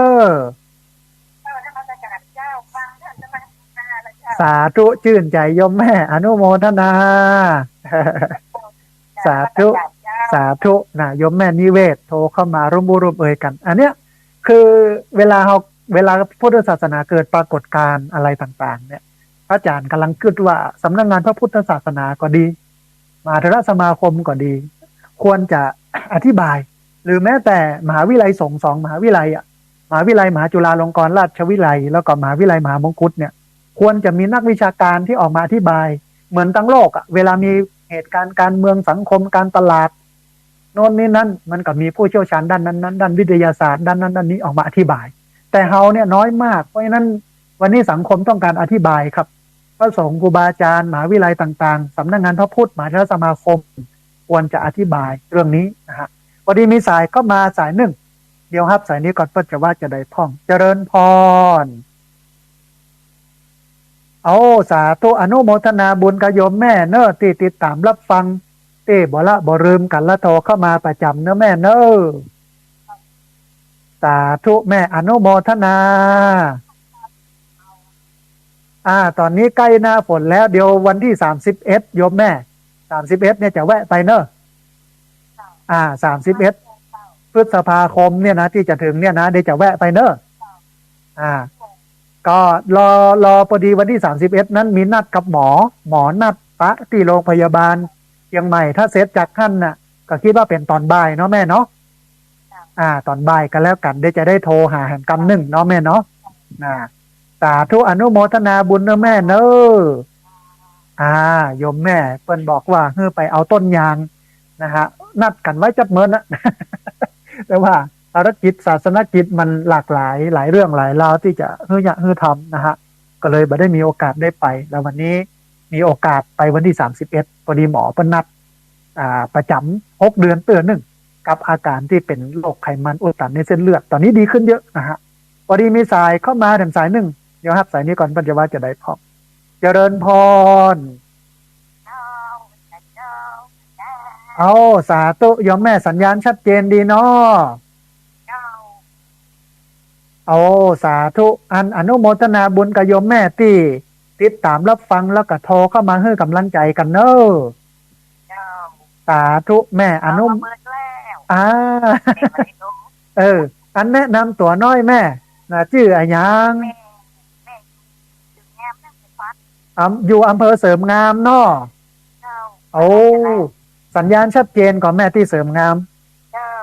คนฟังกันหลายก็ที่ปุ้นแม่เอานะโทรกันมาพ้องกันเนาะจะได้หู้จักกันเนาะอนุโมทนาบุญกับแม่ที่อำเภอเสริมงามเนอะสาธุสาธุเจริญพรโยมแม่จากอำเภอเสริมงามปรากฏว่าที่อำเภอเสริมงามเพิ่นก็ฟังกันนักกันหลายเนอะแต่คิดว่าอำเภออื่นๆตัวนะฮะเพราะฉะนั้นท่านผู้ฟังจะไปจ้าโทรเข้ามาให้กำลังใจกันโทรเข้ามาร่วมเอ่ยกันนะฮะพอดีมีสายเข้ามาสายหนึ่ง เดี๋ยวครับสายนี้ก่อนเปิ้นจะว่าจะได้พอเจริญพรเอาสาธุแม่สายทองเนาะแม่สายทองบ้านห้วยการพอดีเปิ้นโทรกันมานักมาหลายก็เลยโทรติดยากหน่อยนึงฝนตกเนาะแม่เนาะบ้านห้วยการเอาพอจุ่มเย็นเป็นซุกอยู่ห้องเนาะแม่เนาะไม่ถอกดีโทษสิมันเอาออกแล้วเนาะแม่เนาะรีบต่อใดนะบ่เดียวเนี่ย200เอาถูกก็แต่ลำปาง400วะนะอดโต้แปลงเป็น2 เต้าวะนะได้กระชานเรียบร้อยละโยมเปิ้นเอามาใส่บาตร โยมเปิ้นอยากให้ฉันนะโยมแม่เปิ้นเอามาต้มมันอยากให้ฉันตัวอย่างนั้นเนาะนะอนุโมทนาบุญกับแม่สายทองที่ติดตามรับฟังแล้วก็โทรเข้ามาให้กำลังใจเนอะแม่เนอะสาธุแม่สายทองบ้านห้วยการบ้านโฮงละปูนโทรเข้ามากับเพื่อกำลังใจโอ้โยมแม่เพื่อข้อมูลมาว่าเฮ็ดทอบละปูนนั้นโดยเฉพาะบ้านห้วยการเนี่ยบ้านโฮงเนี่ยนะลิตร200ไม่เหมาะเนี่ยท่านผู้ฟังลิตร400นะฮะนักกว่ากันไปกึ่งนึงตรงนี้ ใครอยากกับใครอยากหลายคนนะสตางค์บ่มี ก็เก็บไว้ก่อนรอมันถูกลงเห็นสักน้อยหนึ่งก่อนเนี่ยนะฮะของกินหากินตามธรรมชาติพอดีมีสายเข้ามาแหมสายหนึ่งเดี๋ยวครับสายนี้ก่อนเปิ้นจะว่าจะได้พร้อมเจริญพรสาธุยมแม่รีวิทยุน้อยหนึ่งเด้อฟังทางโทรศัพท์เอาเนาะพอดีสัญญาณมันสะท้อนเนาะสาธุแม่แนะนำตัวน้อยยมแม่แนะนำตัวน้อยแม่น้อยเป็นนางแอนตีละปูนเอาสาธุสัญญาณเป็นได้พ่อแม่วันนี้สัญญาณชัดเจนดีเจ้าเนื้อหาสาระก็พอได้เนาะแม่เนาะความพูดให้ความพูดเจ็ดนับเจ้าได้ความเข้าใจได้ความหูนักเลยเนาะแม่เนาะเอา โอ้แฟนพันธุ์แท้วันนี้โทรเข้ามาได้ได้เอ่ยกันละชื่นใจแล้วเนาะแม่เนาะเจ้า จะไปละไปลืมกันเนอะแม่เนอะเจ้าบางตึงวันนะเจ้าเวลาออกบางตึงวันโอ้ชื่นใจวันนี้ได้ได้เอ่ยกันแล้วต้องอนุโมทนาบุญกับโยมแม่ชื่ออะไรยังก็แม่น้อยบ้านแหนลีละปูแม่น้อยบ้านห้วยแหนเมืองลีละปูนเนาะแม่เนาะนะอนุโมทนาบุญกับแม่เนอะสาธุเจริญพรสาธุนะฮะสาธุอนุโมทนานะเวลาเลยหัน20 นาทีท่านผู้ฟังเรียนเชิญเจริญพรได้ที่เบอร์064 125 4122เบอร์064 125 4122นะฮะวันนี้ได้ถึงปรากฏการณ์ที่เกิดขึ้นที่เป็นสื่อโซเชียลถ่ายคลิปสามเณรนั่งสมาธิแล้วก็กระโดดโยงนี่นะคนก็วิพากษ์วิจารณ์กันไปหลากหลายโดยความบ่ฮู้นะฮะบางพ่องก็บอกว่าเงียบซึกที่ว่าอาตมาภาพก็ตลกว่าเป็นชาวพุทธอย่างมาด้อยคุณภาพปล้ำปเหลือบักเข้าใจหลักการบักเข้าใจหลักธรรมอย่างเลย แล้วเดี๋ยวนี้เนี่ยมันสามารถฮู้เข้าใจง่ายแต่คนหมู่นี้บ่ค่อยได้ศึกษาท่านผู้ฟังกินเหล้าเมายาแอลเล่นบ่ค่อยเอาจริงเอาจังกับเต้าใดกับศาสนาแต่พอมีเรื่องอย่างนี้เกิดมาก็ทำทีมาเป็นวิพากษ์วิจารณ์ซึ่งมันเป็นเรื่องที่น่าตลกวันนี้มีสายเข้ามาสายหนึ่งเดี๋ยวครับสายนี้ก่อนเพิ่นจะว่าจะได้ท่องเจริญพรเจ้าแก่ไม่เจอเจ้าแม่แม่จ๋าแม่สุขเกี่ยวศิลปรจิตตี้อ่ะมโนงละปูนเนอจามท่านพระอาจารย์จะมาเข้ารายการแล้วนะเจ้าโอ้สาธุอนุโมทนาบุญหายไปจับเมินนะโยมแม่เนอเจ้าเรามันบ้านโอ้ละพรนี่บนฟองกันนักกันหลายได้ด้านพระอาจารย์โอ้สาธุเดี๋ยวจะหาเวลาไปแอวสักวันเนอะแม่เนอะเนาะนัดกันสักวันท่านพระอาจารย์เจ้าอนุโมทนาบุญกับโยมแม่จับนักเนอะเราเข้าใจดีเด้อสาธุเจริญพรสาธุนะฮะพี่น้องบ้านศิลาพรฟังกันนักกันหลายนะโยมแม่เป็นตัวแทนของพี่น้องท่านนะสีเตี้ยบ้านโฮงหล่อปูนโทรเข้ามาให้กำลังใจกันต้องอนุโมทนาบุญกับโยมแม่จับนักเนอะนะฮะพอดีมีสายเข้ามาสายหนึ่งเดี๋ยวครับสายนี้ก่อนเปิ้ลจะว่าจะได้พ้องเจริญพรไปสาเจ้าแม่นันตัดเจ้าความไม่แดงโดยสักนิดยังไงเจ้าโอ้สัญญาณเป็นใดพ่องแม่ชัดเจนดีเนาะแม่ฟังพระอาจารย์ตั้งแต่เช้าละแม่ตื่นวันนี้แม่ตื่นเช้าแต่แม่ลูกสายแม่นอนต่อไปแล้วแม่เผลอรับไปตื่นขึ้นมาได้อย่างพระอาจารย์ให้ทำให้ลูกแม่ว่าพระอาจารย์มาแล้วลูกหน้านะแม่ลูกวันนี้โอ้แสดงว่าตันฟังเนื้อหาสาระวันนี้อยู่เจ้าฟังไปทำงานไปกวาดบ้านถูบ้านแค่อยู่คนเดียวพระอาจารย์รู้เลยว่าถ้าแม่ไปทำบุญที่ไหนบ้านพวกครูบาอาจารย์พวกกับฝันก่อนอายุยืนยาว100 ปีของเขาแม่ว่าของแม่พ่อแม่ยังมาไหวนี่ใครเลี้ยงแม่ก่อนเพื่อถึงตอนนั้นรัฐบาลเพิ่นอาจจะมีการมาช่วยเหลือดูแลเล็กๆน้อยๆพ่อมแม่อย่างนั้นนะฮะวันนั้นแล้วมันมีการตรงนี้แต่เจ้าเงาคนสอนมาอย่างนั้นน่ะเจ้าเงาคนสอนมาคือมีลูกกัน5 คนนะพระอาจารย์พ่อแม่ก็การจัดจังกระทั่งทั้งฝั่งการนี่งานอย่างปัจจัยแม่จะทำแม่ก็ไปทำพอใหญ่พอโตมาตัวบ้านต้นแม่ยังไม่ได้อย่างนาถึง30 ตั้งแม่ได้จักไรได้ของนาแม่ก็ได้สบายต้นไปส่งเสริมผู้เปล่าคนการพนันทุกชนิดเอาหมดแล้วแม่ก็เลยทุกวันนี้แม่ก็เป็นทำบุญทำการให้เปิดส่งการให้เปิดเทศกาลไม่จนเข้าภาษาออกภาษาจนเป็นคิดต้องเป็นแม่ต้องทำให้เปิดจ้ะแม่ก็ต้องทำแม่ก็มีแม่ก็ต้องหามาตายให้เปิดมันเป็นนั่นเป็นบุญของเราที่ทำแสดงออกบอกถึงความกตัญญูเนาะแม่เนาะอย่างนั้นมันก็เป็นอันหนึ่งแต่ว่าเป็นยังเขาก็เสาะก็หาไปแล้วก็ส่วนหนึ่งเนี่ยอาจจะต้องวางแผนงบประมาณไว้เพื่อเอาไว้ใช้ในบั้นปลายชีวิตเนาะแม่เนาะแต่ว่าตอนเนี้ย รัฐบาลเพิ่นก็พยายามรณรงค์ให้3,000 บาทต่อปีแล้วก็มีครอบครัวอุปถัมภ์มีซีจีที่ไปดูแลผู้ป่วยแต่มันก็บ่เต็มที่เนาะแต่รัฐบาลนี้เชื่อมาได้รัฐบาลชุดใหม่เชื่อมาได้เหมือนรัฐบาลอันตูเลยนี่เขาก็เดือน5,000 3,00015,000เดือนละ3,000เดือนละ5,000แต่3 เดือนก็ได้อย่างนั้นแต่ตั้งแต่1 มกรามาแล้วอันนี้หายแซบเนาะแต่บ่เป็นอย่างแม่เรื่องรัฐบาลเอาไว้เป็นของเปิ้นบ่อู้ในรายการเพราะว่ามันเสี่ยงต่อการจะถูกยุบสถานี เอาไว้ตัดหันเป็นที่เข้าใจเนาะแม่เนาะก็ทำบุญกินตานไปติดตามรับฟังธรรมะไปเนาะแม่เนาะเอาแม่ฟังทุกรายการน่ะยกเว้นแต่ของตุ้งโอเนอะแม่บอกรู้เรื่องแม่บอกฟังแม่บอกเข้าใจแม่บอกรู้ภาษาคนโยเย่แม่บอกฟังเรื่องของพี่เดี๋ยวก่อนแม่ก็จะย่างที่ทุกครั้งนะคะดีละโยมแม่ดีละอย่างน้อยก็มีวิทยุเป็นมิตรคู่เรือนเป็นเพื่อนคู่ใจเนาะแม่เนาะอนุโมทนาบุญกับโยมแม่เนอะโยมแม่ก็อนุโมทนาบุญกับพระอาจารย์ด้วยเนอะสาธุแม่สาธุเจริญพรสาธุอนุโมทนาบุญกับโยมแม่จัดรักนะฮะที่ได้สะท้อนเข้ามาแต่ว่าเรื่องของการไปพาดพิงรัฐบาลนี่ก็ขอเอาไว้ก่อนนะท่านผู้ฟัง พอดีเพิ่นก็มีระเบียบอยู่นะว่าไม่ให้พาดพิงการเมืองนะฮะท่านผู้ฟังที่โทรเข้ามาตัวเนอะข้อนี้ของระมัดระวังนะฮะพอดีมีสายก็มาแห่งสายหนึ่งเดี๋ยวครับสายนี้ก่อนเปิ้นจะว่าจะได้พ้องเจริญพรสาธุเอาสาธุสัญญาณชัดเจนเนาะแม่เนาะเนื้อหาสาระก็พอได้เนาะแม่เนาะโอ้อนุโมทนาบุญกับโยมแม่ที่ติดตามรับฟังแล้วก็บ่ละบ่ลืมกันเนอะแม่เนอะ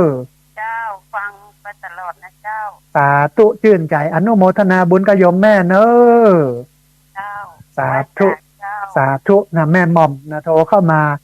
กำลังใจกันเรียนเชิญเจริญบอลท่านผู้ฟังที่เบอร์0641254122เบอร์0641254122เรียนเชิญเจริญบอลได้โทรเข้ามาร่วมเอ่ยกันโทรเข้ามาร่วมแสดงความคิดความเห็นกันวันนี้อู้ถึงเรื่องของวิปัสสนูปกิเลส10 อย่างอู้ถึงเรื่องของปิติ5ที่เกิดขึ้นกับนักปฏิบัติธรรมที่เอาแต่เอาว่าเกิดขึ้นแน่นอนฮะนักปฏิบัติธรรมในสำนักปฏิบัติธรรมที่มีทั่วไปก็เป็นอย่างเงี้ยเป็นเรื่องปกติแต่คนเปิ้นบ่ได้เอามาถ่ายออกมาได้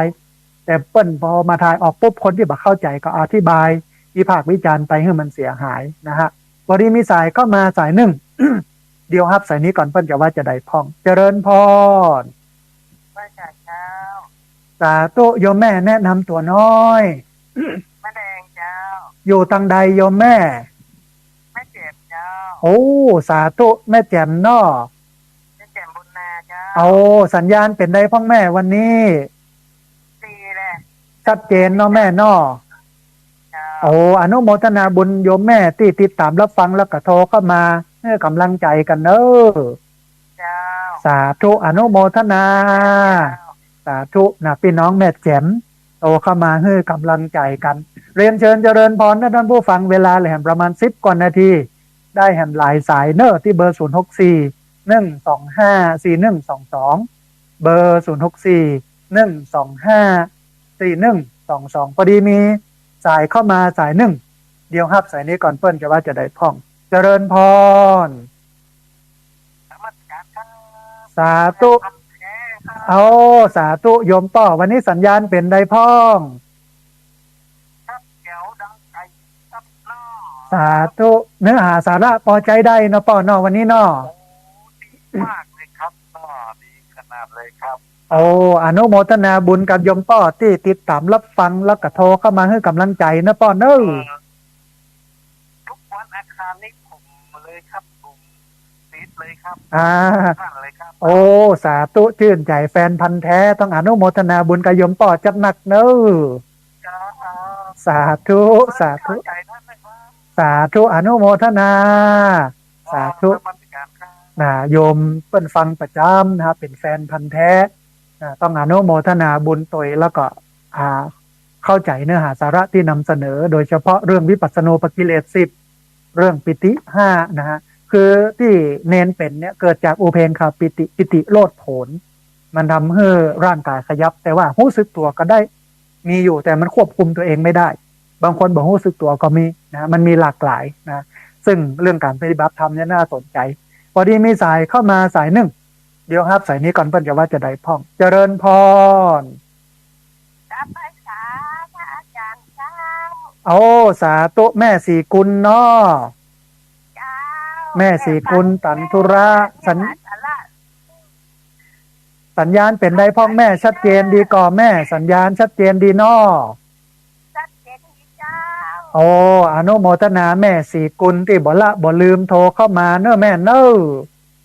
เจ้าเป็นกำลังใจให้พระอาจารย์เนอะได้กำลังใจจัดนักยมแม่อนุโมทนาสาธุเจริญพรอนุโมทนากับแม่สีกุลตันทุระนะฮะเรียนเชิญเจริญพรเนอะท่านผู้ฟังเนอะที่เบอร์0641254122เบอร์0641254122พอดีมีสายเข้ามาสายหนึ่งเดี๋ยวครับสายนี้ก่อนเปิ้ลจะว่าจะได้พ่องนะฮะเจริญพรพระอาจารย์เจ้าสาธุคุณโยมแนะนำตัวน้อยแม่ดาวบ้านหนองช่วยเจ้าบ้านรวมจังหวัดลำปางโอ้สาธุสัญญาณชัดเจนดีเนาะแม่เนาะเจนเจ้าถ้าอาจารย์เจ้าถ้าว่าอยากโยมถ้าว่าคนเราเนี่ยมันอาจารย์เองเนาะที่มันมีการเรียบร่ำแต่ถ้าว่ามีสิ่งที่ทำการศาสนาเขาพุ่งมาเทียมถอยเนาะแม่นละเพราะว่าคนบ่ยึดเอาศีลยึดเอาธรรมเนาะเจ้าฟังแต่เจ้าอ๋อถูกต้องหมดเลยอ่ะเจ้าโอ้สาธุจะได้ก็ติดตามรับฟังไปเรื่อยๆนะโยมเนอะโอ้อนุโมทนาบุญกับคุณโยมที่ติดตามรับฟังแล้วก็เข้าใจเนาะโยมเนาะใครจัดไปทำบุญจานเพราะว่าเจ้านี่ลงตัวคนเดียวลำบากมันมีคนที่คนหาเลยเนาะโอ้บ่เป็นยังคุณโยมไปมีโอกาสได้ทำบุญตรงนี้เพราะว่ามีโอกาสก็จะได้ไปร่วมวัดมันชอบจะไปกันน่ะเอาได้ไปเจอกันท่านเนี่ยเนาะโอ้สาธุอาจารย์สมศักดิ์นะโอ้สาธุถ้ามีเวลามาแอวแม่เมาะพองเนอะถ้ามีเวลานะเวลาแหละมันเจาะแต่เงินเนี่ยกันมาเป็นยังโยมมาเป็นยังเจ้าหาต้องผมกว่าจะได้มันจะก็ผมอยู่กับบ้านจะก็มีข้างหน้าฝั่งมีข้างหน้าฝั่งมาเป็นยังส่งกำลังใจมามาเป็นยังโยมส่งกำลังใจมากำลังใจมา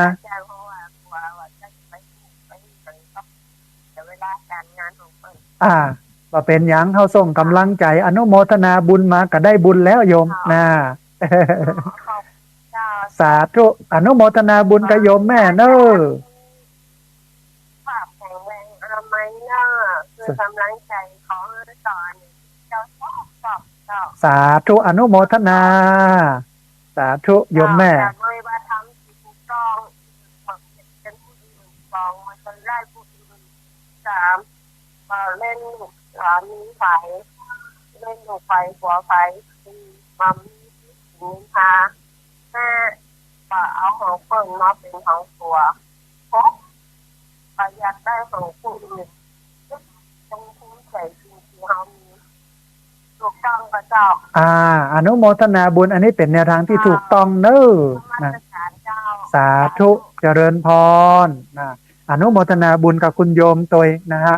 เรียนเชิญเจริญพรเนอะเวลาแรมประมาณ6 นาที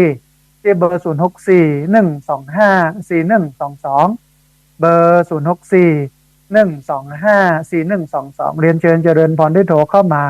ร่วมบูร่วมเอ่ยกันได้โทรเข้ามาร่วมแสดงความคิดความเห็นกันนะฮะก็วันนี้ได้เนื้อหาสาระดีพอสมควรกับเรื่องของวิปัสสนูปกิเลสแล้วก็เรื่องของปิติ5แล้วก็อธิบายเรื่องสิ่งที่สัมมาเนรเป็นที่สื่อโซเชียลกำลังวิพากษ์วิจารณ์พอดีมีสายเข้ามาสายหนึ่งเดี๋ยวครับสายนี้ก่อนเปิ้ลจะว่าจะได้พ่องเจริญพรเจ้าไว้จากเจ้า เอาสาธุโยมแม่สัญญาณเป็นได้พ้องวันนี้สัญญาณชัดเจนดีเจ้าโอ้เนื้อหาสาระพอใจได้เนาะแม่เนาะเอาใจได้เจ้าถ้าคนแบบฟังนี่ก็บอกโอ้คนปฏิบัติเป็นไปอย่างอันไม่จะหันในทีวีเหมือนกันนะแต่คนกับแบบวิพากษ์วิจารณ์เป็นเรื่องเสียหายนะแปลว่าเป็นอันปฏิบัติของเปิดเนาะแม่นถ้าไปเห็นในสำนักปฏิบัติธรรมเนี่ยมันจะหนักกว่านี้โยมแม่อันนี้เป็นเรื่องชิบเป็นเรื่องน้อยๆถ้าคนปฏิบัติเพิ่นเข้าใจคนแบบปฏิบัติก็บ่ฮู้เนาะแม่เนาะโอ้อนุโมทนาบุญกับโยมแม่เนอะเป็นกำลังใจให้เนอะได้กำลังใจจัดหนักโยมแม่อนุโมทนาสาธุสาธุอาจจะได้เห็นสักสายหนึ่งท่านผู้ฟังเรียนเชิญเจริญพรที่เบอร์064 125 4122เบอร์064 125 4122พอดีสายโทรเข้ามาแล้วก็ลุดไปโทรเข้ามาใหม่เนอะที่เบอร์064 125 4122เบอร์064 125 4122นะฮะพอดีมีสายเข้ามาเดี๋ยวครับสายนี้ก่อนเป็นสายสุดท้ายกันแล้วกันเจริญพรกราบวิสาจ้าค่ะสาธุคุณโยมแนะนำตัวน้อยฟังจากเมืองลีเจ้าโอ้สาธุสัญญาณชัดเจนเนาะเมืองลีเนาะฟังขึ้น103.75วิทยุชุมชนคนเมืองลีเจ้าโอ้อนุโมทนาเจ้าสาธุกับคุณโยมจับนักติดตามรับฟังแล้วก็โทรเข้ามาให้กำลังใจกันเนอะกราบวิสาจ้าสาธุอนุโมทนาสาธุนะก็คิดว่าคงจะยุดรับสายไว้แต่เพียงเท่านี้สายตะกี้เป็นสายสุดท้ายแหมกำนึ่งท่านผู้ฟังอธิบายตะกี้เกี่ยวกับสัมมเนรพระอาจารย์ที่เปิ้นสอนเนี่ยเปิ้นบอกว่าเปิ้นเน้นสมถะสอนให้เนรนั้นมีสมาธิแน่นอนว่าสมถะหรือว่าฝึกสมาธิเนี่ยมันย่อมเกิดปิติแน่นอนบ่ต้องไปอู้ถึงวิปัสสนาสมถะหรือว่าสมาธิเนี่ยมันมี3ระดับเล็กระดับกลางระดับสูงเปิ้นก็ฝึกไปให้สมาธิมันเยอะเมื่อสมาธิเยอะเนี่ยปิติมันเกิดความอิ่มใจความสุขใจความสบายใจมันเกิดมันก็เลยทำให้กระโดดโลดเต้นปีนความปีนหงายเพราะเกิดจากอำนาจของปิตินะฮะเป็นเรื่องธรรมดาอันนี้พระอาจารย์เพิ่งอธิบายถูกเพราะนั้นวันนี้เนี่ยจะพูดเอาเองจำเป็นจะต้องเข้าใจท่านผู้ฟังคืออาตมาภาพก็มองว่าเอาเหตุการณ์นี้เป็นเบื้องต้นในการที่เราจะหันหลังกับบางสิ่งบางอย่างที่มันเป็นอบายมุขและหันหน้าเข้ามาหาเรื่องหลักธรรมคำสอนศึกษากันอย่างจริงๆจังๆเราเป็นคนที่มีคุณภาพนะฮะเป็นชาวพุทธที่มีคุณภาพนะเอาเรื่องนี้เป็นเหตุก็ได้มาศึกษากันโดยเฉพาะมาติดตามรับฟังรายการวิทยุเนี้ยนะฮะของคลื่นสีขาวซึ่งมีอยู่หลายคลื่นหลายสถานีหลายจังหวัดที่เปิ้ลอธิบายขยายความเนื้อหาสาระเรื่องนั้นเรื่องนี้นะฮะเนี่ยน่าติดตามแล้วก็รายการนี้เป็นรายการที่ย้ำเรื่องของการเผยแผ่พระพุทธศาสนาย้ำเรื่องการศึกษาย้ำเรื่องการพัฒนาสังคมในมิติต่างๆทุกมิตินะฮะเพราะนั้นก็เรียนเชิญเจริญพรท่านผู้ฟังได้ติดตามรับฟังไปเรื่อยๆแล้วก็โทรเข้ามาให้กำลังใจกันอย่างเงี้ยนะฮะต้องขออภัยกับญาติโยมที่โทรเข้ามาแล้วบัดติดโทรเข้ามาแล้วบัดได้รับสายเพราะว่าเปิ้นโทรกัดเข้ามานักมาหลายนะฮะเอาละท่านผู้ฟังเหลือบแลพอเวลาของรายการธรรมาภิวัตรวันนี้ได้หมดลงแล้วเขาจะพบกันใหม่พุ่นวันอังคารท่านผู้ฟัง 5:00 ถึง 7:00 นเจ้าทุกวันอังคารทุกวันเสาร์ 8:00 ถึง 9:00 ทุกวันพฤหัสบดีเริ่มตั้งแต่ 2:00 ถึง 3:00 มีอยู่3วันต่อ1อาทิตย์เอาปะกันตัดนี้นะฮะแล้วก็ที่สำคัญที่สุดก็คือในเพจของสถาบันธรรมาภิวัตรท่านผู้ฟังสามารถไปติดตามรับฟังย้อนหลังไปก๊อปปี้ลิงก์ไปคัดลอกลิงก์ส่งแชร์เอาไปให้กับญาติธรรมทั้งหลายเพื่อได้ยินได้ฟังกันได้ทั้งตัวแล้วก็ท่านที่ติดตามรับฟังทาง Facebook โดยเฉพาะเพจของวัดฝ่ายหินก็สามารถติดตามรับฟังออนไลน์ได้นะฮะวันนี้หมดเวลาแล้วอาตมาภาพต้องนำเอารายการธรรมาภิวัตรจากลาท่านผู้ฟังทั้งหลายไปก่อนต้องกราบขอบพระคุณครูบาอาจารย์พระเถรานุเถระครูบาสังฆะที่ เคารพอย่างสูงทุกรูปอนุโมทนาบุญกับเจ้าของคลื่นเจ้าของสถานีที่รับสัญญาณเอาไปออกอากาศเอาไปส่งกระจายเสียงอนุโมทนาบุญกับญาติโยมทุกคนทุกท่านที่ติดตามรับฟังแล้วก็ทุกคนทุกท่านที่โตเข้ามาสัพพพุทธานุภาเวนะด้วยเดชเดชะอานุภาพของพระพุทธเจ้าสัพพธรรมานุภาเวนะด้วยเดชเดชะอานุภาพของพระธรรมเจ้าสัพพสังฆานุภาเวนะด้วยเดชเดชะอานุภาพของพระสังฆเจ้าศรัทธาสุธีพระวันตุเตขอความสุขความเจริญในธรรมจงมาเกิดมีแด่ดาศรัทธาสาธุชนทุกคนทุกท่านตลอดกาลเป็นนิจเทินจะเริญพร